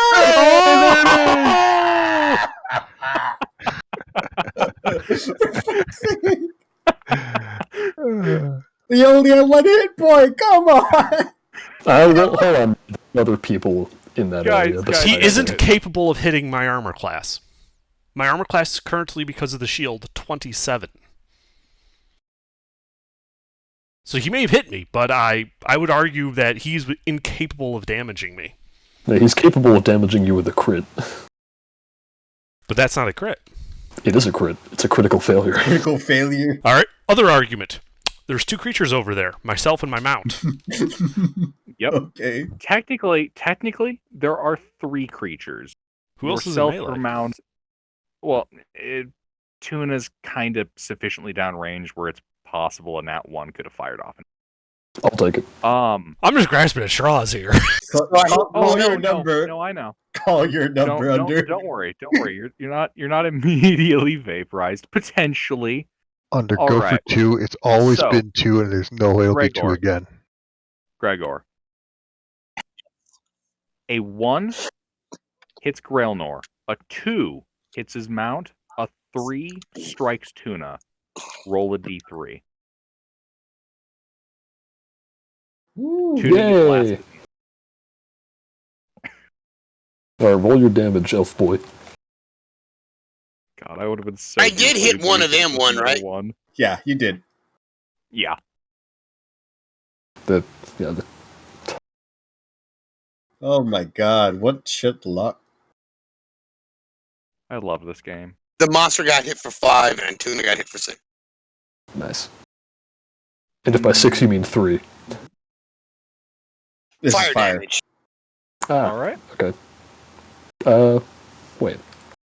Yeah. Scorching rays. 1 missed, 1 hit you, and 1 hit one of the owlbears. Probably the bloody one, since that's one I was aiming for. Mm-hmm. He is badly wounded. No, my temp HP. Oh no. Anything else, Gregor? No, I'm good. All right. Grailnor, Okay. how do you proceed? That bloodied guy's right in front of me, right? Oh, he is. I'm going to inflict wounds on him. I dare you to try. It's just returning the favor. He takes 31 necrotic damage. Would you like to know how many points of damage you needed? Nope. 30. Because I just basically whipped out my shotgun and just blew his head off. You did. You did. That body's like insanely damaged right now. Real fucked up right there. That's 1 dead owlbear. Yep.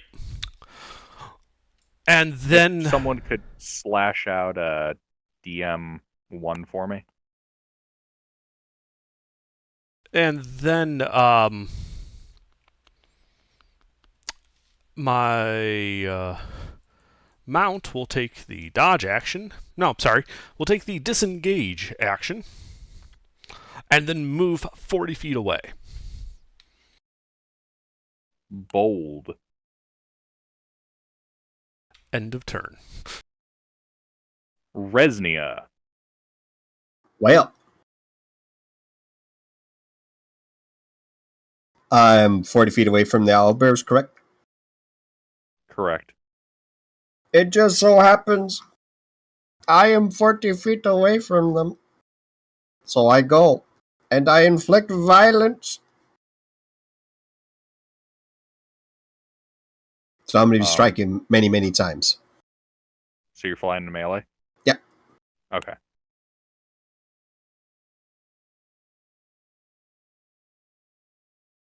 Ah, interesting. I think that's one hit. Fuck that. I just heard the weirdest noise from the woods outside. Owlbear. Was it the sound of a woman getting murdered? If so, it's probably a cougar. A What, the cougar getting thing murdered, murdering her? or a Yeah. cougar the cat? Cougar the All cat. right. So you have one hit there. Yep, he gets slapped for 9 bludgeoning. Are you sure that's not 2 hits? It's a Pretty melee attack. sure. Oh. Boo. That's all I do. Owl bear noises. We don't know what noises they make, but they're owl bear noises. Angry, Alright. deep squawking intensifies. Sound like a Really? T-Rex. Oh, do you wish?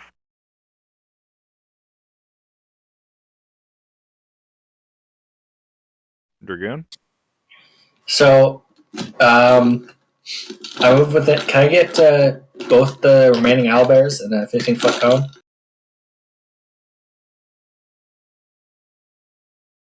No. No, they're not in a position available to that. Then I will just get the more injured one. So he needs to make a dex save. Indeed.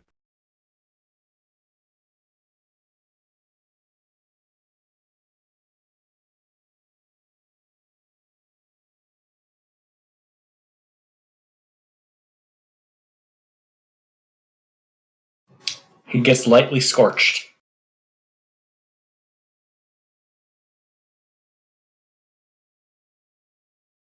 Alright. And then a chromatic orb.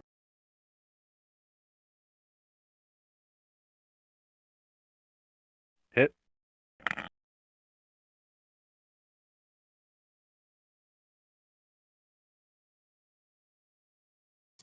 He gets more scorched.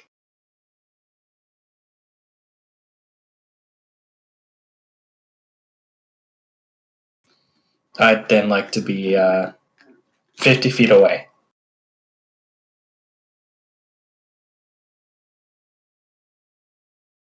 This owlbear is bloody. And sorry, how many feet away? 50. Okay.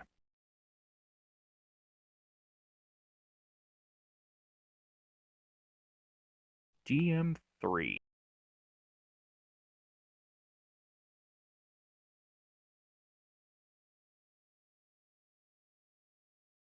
Well, this one's going to assist its buddy. Combating of Resny.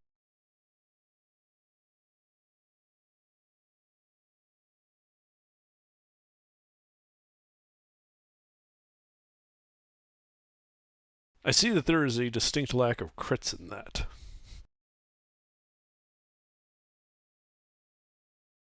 I'll admit I'm a little disappointed. Oh well. Nathra, Yes. it is your turn. The Wonderful. owlbears have decided that due to a lack of badass motherfuckers in melee, outside of, Resnir right now, they're gonna gang up on Res. Does one of them look wounded? One of them, in fact, looks recently bloodied. Shall we finish it off? I'm gonna slap it with a guiding bolt. A bold move. Try not to nat one. Are you sure it's not a bolt move? Fuck it. I'll. What the hell is it called? War Cleric plus 10. That hits. That's a 22 now. Mhm. Your attack strikes true. Wow. 10 radiant damage. Next attack has advantage. All right. And then I'm just going to mosey on over like 20 feet above them and behind them. However far I can go. I'll dash if I have to do that to get behind them. All right. And that'll be my turn.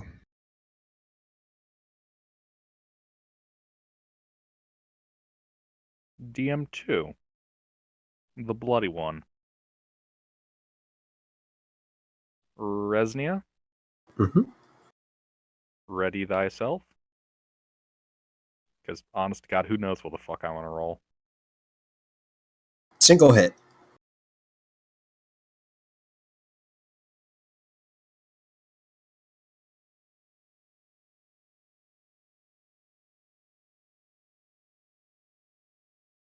Well, it looks like your blessing has been taken out. Ah, just like his life force soon enough.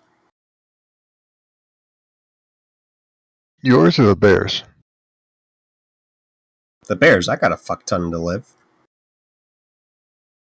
Tuna, Alright. turn's now yours. Yeah. So let's see, he was 80 feet, and then I moved 30, so that would put me 50 feet away from where Grailnor was. Did he run away towards me? Like, did he run? Okay. So would that put him 10 feet away from me?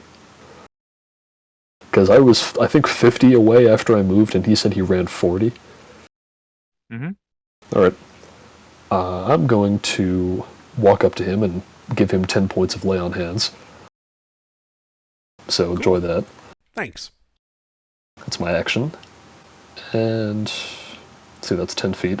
I'll move up another 20 feet, which puts me 20 feet away from where he was. There's still one of those owl bears there, right?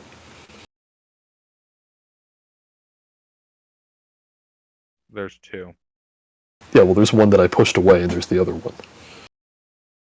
Yes, Well, and then it they're both moved. melee with Resnia. Okay. Is one of them bloodied?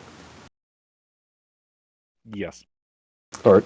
I'm going to use a bonus action to redirect my my thing, my gust of wind, so that it only hits the non-bloodied one, and he has to make a another strength save. That just barely passes. All right. And how far away from me are they? 20 Did you move feet? forward at all? Yeah, I moved 30 feet forward total. That would put you in melee with them. Oh. Okay, that's... And in melee with Resnia. Alright, well I already did my action, so... If that would put me in melee, then I wouldn't have actually gone into melee, since I didn't use my action to attack.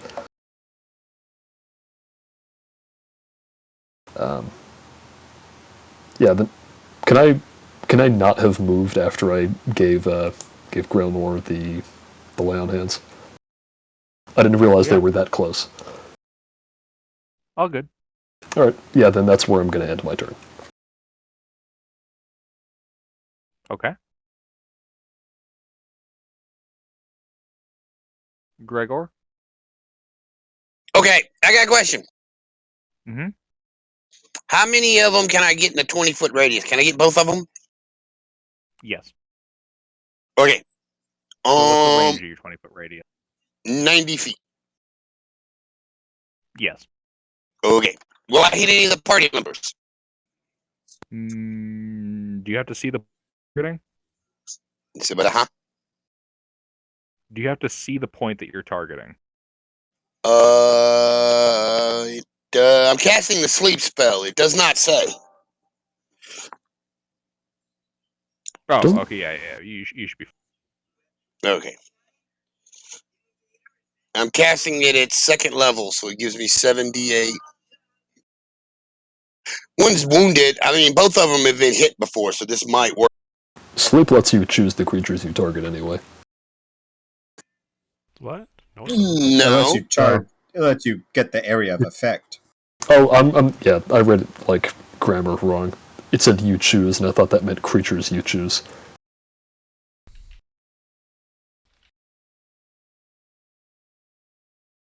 I'm starting at the bloody one, and him and his buddy are in the and both of them are in the circle. So The bloody one's unconscious. It fell asleep. it goes in ascending order from their current hit points. So I know. the bloodiest one would go to sleep first, and the other one wouldn't. Okay, cool. Well, that puts one to sleep, and he don't wake up unless somebody messes with him. So messing with him by killing him. Is that the one that was guiding bolted? I do not know. It's the Yes. bloody one. Yes, it is. Well, I'm done. just damage at least.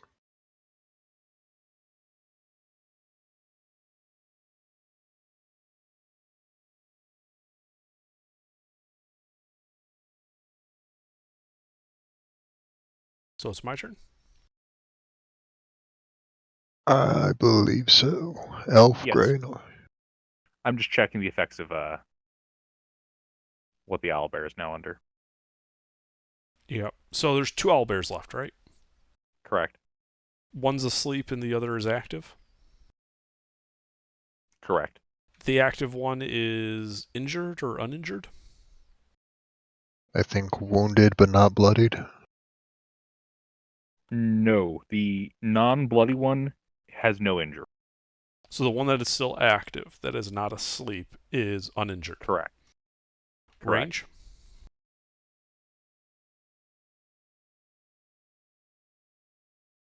Range? 40 feet. I had to double check. Okay. Wasn't sure if I transmitted. I'm going to shoot off a firebolt at him.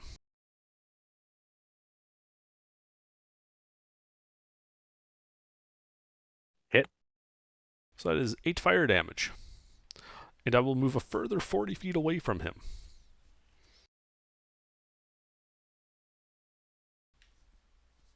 Done. All right. I'm done. Resnia. I really want to murder that thing that's asleep, but I mean, as far as tempting bait goes, any unconscious creature gets hit crit well automatically. within 5 feet, automatic crit, and you have advantage on the attack roll. Yeah. But there's another thing trying to murder me, so I'm going to try to get rid of it first. I will strike thrice.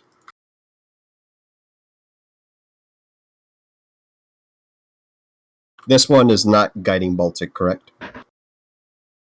Correct. Correct. Making flat rolls. Bop, bop, snoot.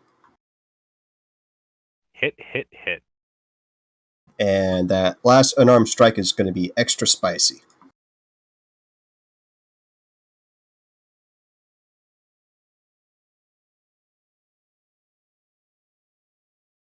It's all bludgeoning, except 7 necrotic. All right. That's what I do.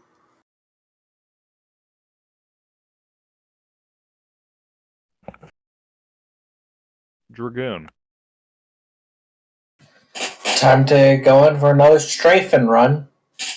From the awake one, deck save.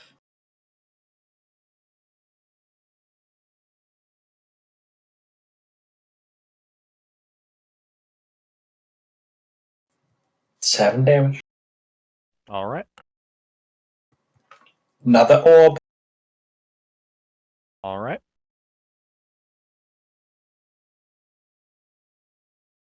Hit.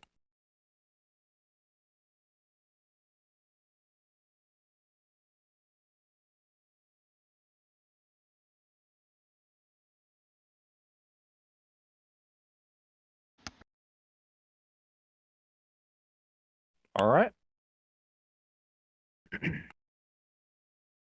Strafing run complete. Heading back. All right. This What are guy's your turn. Call of Duty kill streak?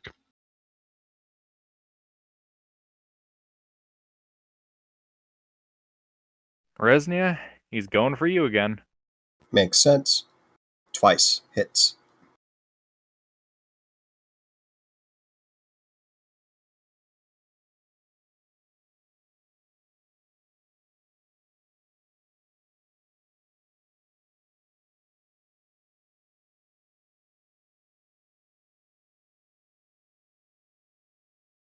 That's not the worst. Indeed.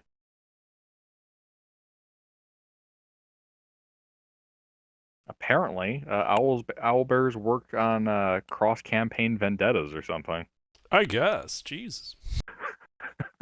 Crits the shit out of Under because he killed the shit out of us. Everyone else, no, it's okay. You've been traumatized Moderate enough. wounds. All right. Nathra? The one is still asleep. The other's not wounded, lightly wounded. Bloody. Ooh. All right. I'm gonna swoop in for the kill. Dealer. I'm gonna stab this guy with a rapier.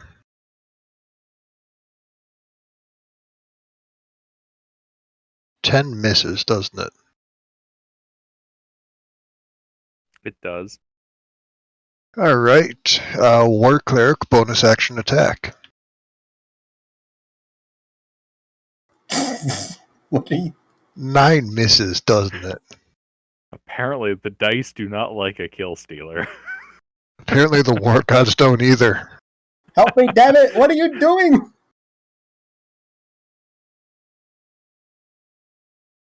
All right. I'm just gonna look at my rapier, up at the bear, back to the rapier, and toss it to the side and look for an actual weapon that'll work. I've got some knives. That'll probably work. All right, that's my turn. All right. DM2 is going to use its action to make snoring noise. Bold play. Let's see how it works out. And then it's going to use its bonus action to count electric axe. Tuna? Alright, Can it count to a nat 20? let's see, they're like 20 feet away or something. One of them's asleep, one of them's bloodied. Yeah, I'll run in there so that I'm within melee of all of them, of everything that's in melee over there. Just get right in there. And Both then, of them and a pair of chuckle fucks. Yeah, them too. And I'll smack it.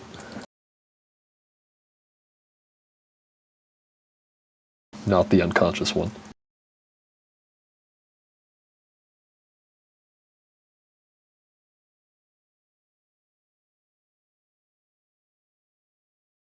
God damn it. Wow.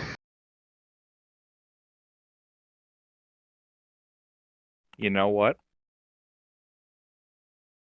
You're running and trying to hit the conscious one with that, right? I am. What, do I hit the unconscious one? Does he trip over it? Roll me a D2. And if he hits the unconscious one, it's oh my god. You don't hit the unconscious one. Nice. Who do I hit? No one. Oh, You just miss. interesting. If I'd hit the unconscious one, would that have made it a crit? Technically, yes. All melee hits are within 5 feet are a crit. I think it's the first time I would have ever nat 20'd off of a nat given- 1. Given the situation of it being a nat 1, I would have just had it been like, you whack it and wake it up, not actually. Oh, okay. Remember, it's a nat 1. You're not rewarded for hitting with it. I just like trying to do something other than like, you drop your weapon or smash your ally's head in. Like a good possible mess up. Alright, well,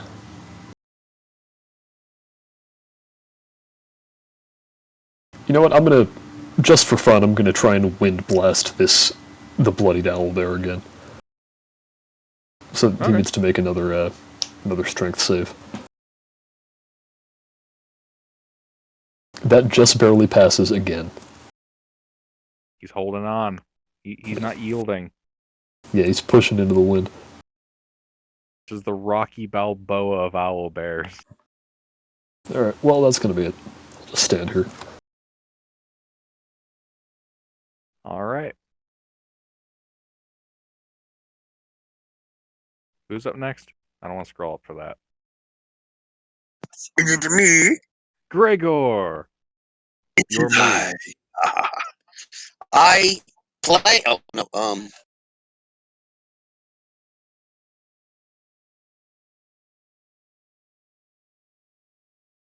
I suppose I will cast. What is? How many is alive? Just one, right? No, the other one's still asleep. Mm-hmm.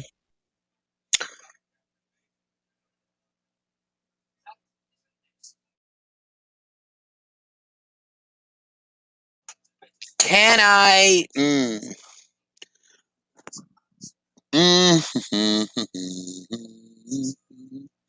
They're both bloody. Okay. Well, then let me use my last second level spell to scorching ray them both. Beware! I'm firing. Double nat 1. Double nat 1. How do you want to split it? 2 and 1. All right. You're okay. So the one misses, and the other two should be at disadvantage because you're firing at a prone creature. Oh, okay. You beat me to the roll before I said that. First two got to be at disadvantage.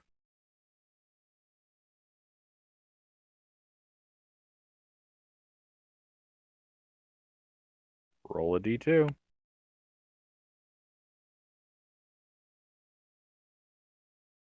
You know, this is not right. I call shenanigans. This is not right. I think the bot needs to be checked.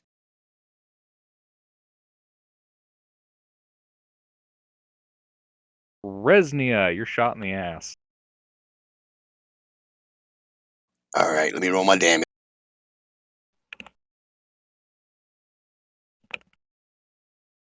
Hey guys, what if ranged damage rolls on nat 1s were considered anti-crits that crit your friends?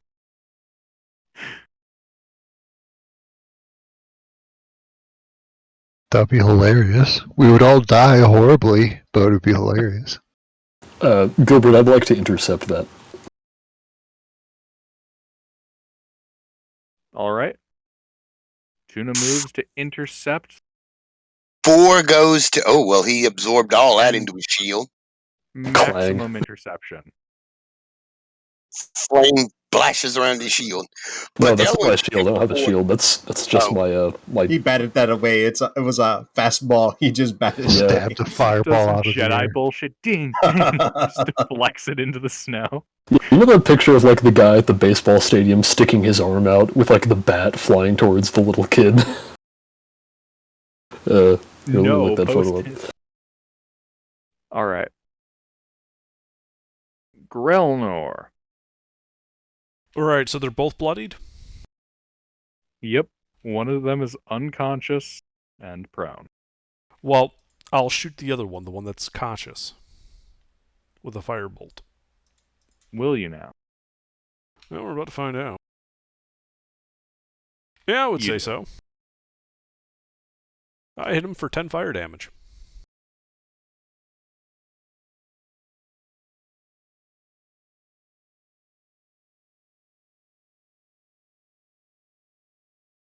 Range to him.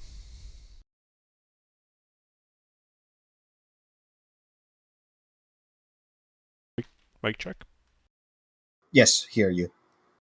So, what's my current That- range to them? Last I remember, it was like 50 or 80, one of the two. Gilbert? Gilbert break. Yeah, I don't hear Gilbert. I think he's got issues. Well, it's not a very nice thing to say. He crit me 3 times out of 6 hits. That's a grudge, not issues. Hello? No, I have the Hi. grudge. He has an issue. Can you guys hear me? Yeah, we yeah. hear you.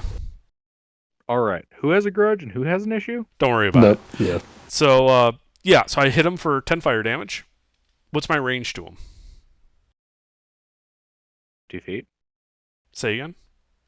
50 feet. All right, I'd like to back up to 70 feet, All right. and then I'm done. Additionally, he's teetering on the brink of death. Okay. I back up to 70 feet, and then I'm done. I know. Okay. You have a grudge against this owlbear, though? Yeah, let's go with that. Resnia? Well, I would like to oof the guy that's been hitting me a lot. It was very upsetting.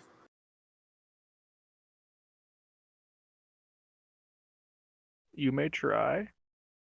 See how these attack rolls go. Yep, I'll go and strike him twice, then heal myself with a flurry of blows, hands of healing. You hit him thrice, twice, twain. I'm going for thrice, okay? I hit him thrice somehow. One of them was a flavor 20 hit. points of bludgeoning damage. Well, you kill him. And I'll heal for 7. Okie dokie. Alright. Well, guys and girls. Actually, I think it's just all guys. All right, everyone. So, Dragoon, it's your turn. The only guy left is the unconscious one that's snoozing in the snow. Wait, Sound I asleep. want his pelt. Don't burn it.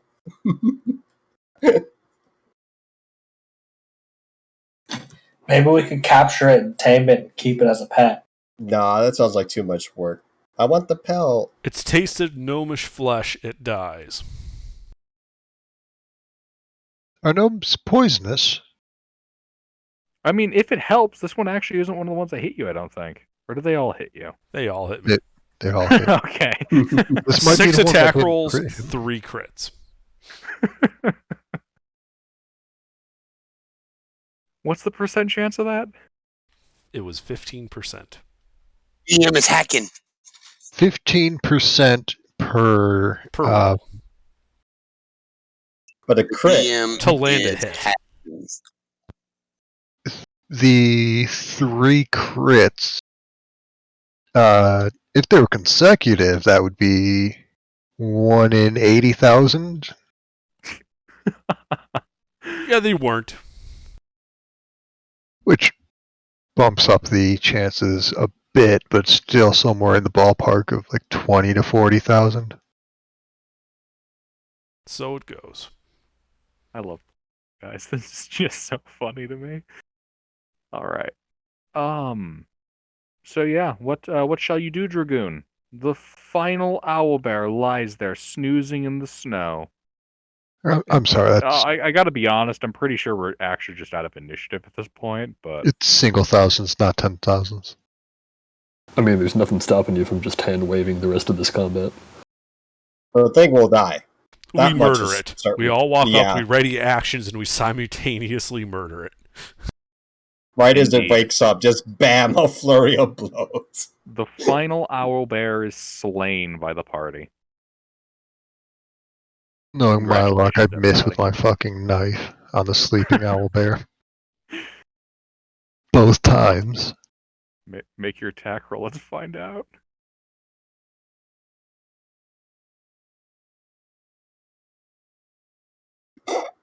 Well, actually, that does hit. That does hit. I can't laugh.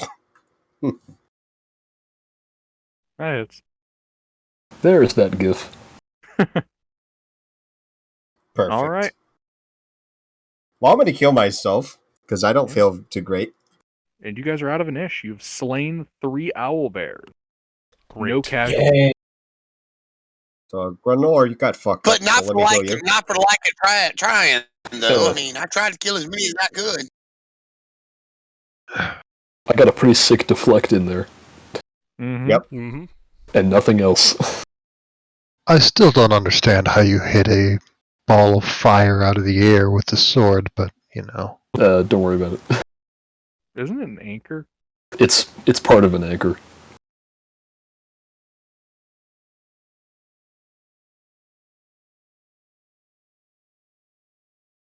Well, all right. That was fun. Yep. I expend a use of a healer's kit.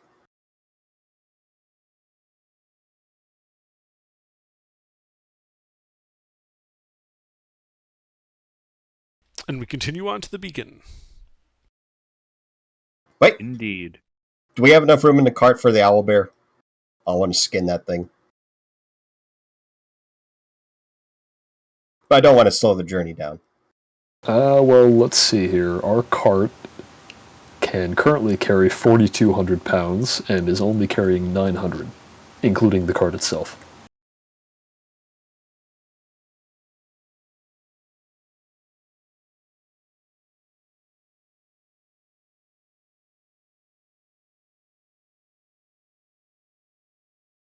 And the owl bear weighs 990 pounds. Cool beans.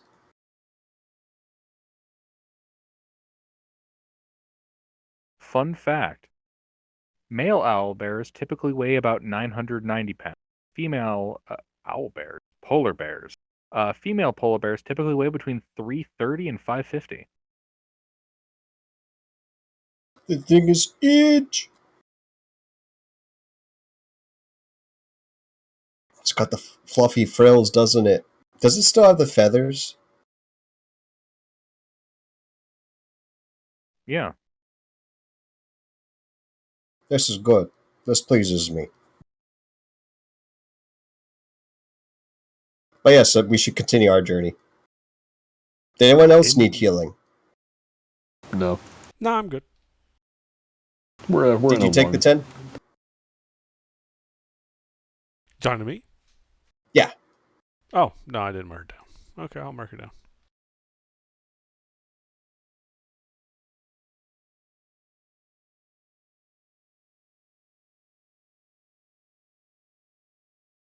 Alright then, I think we continue on our way.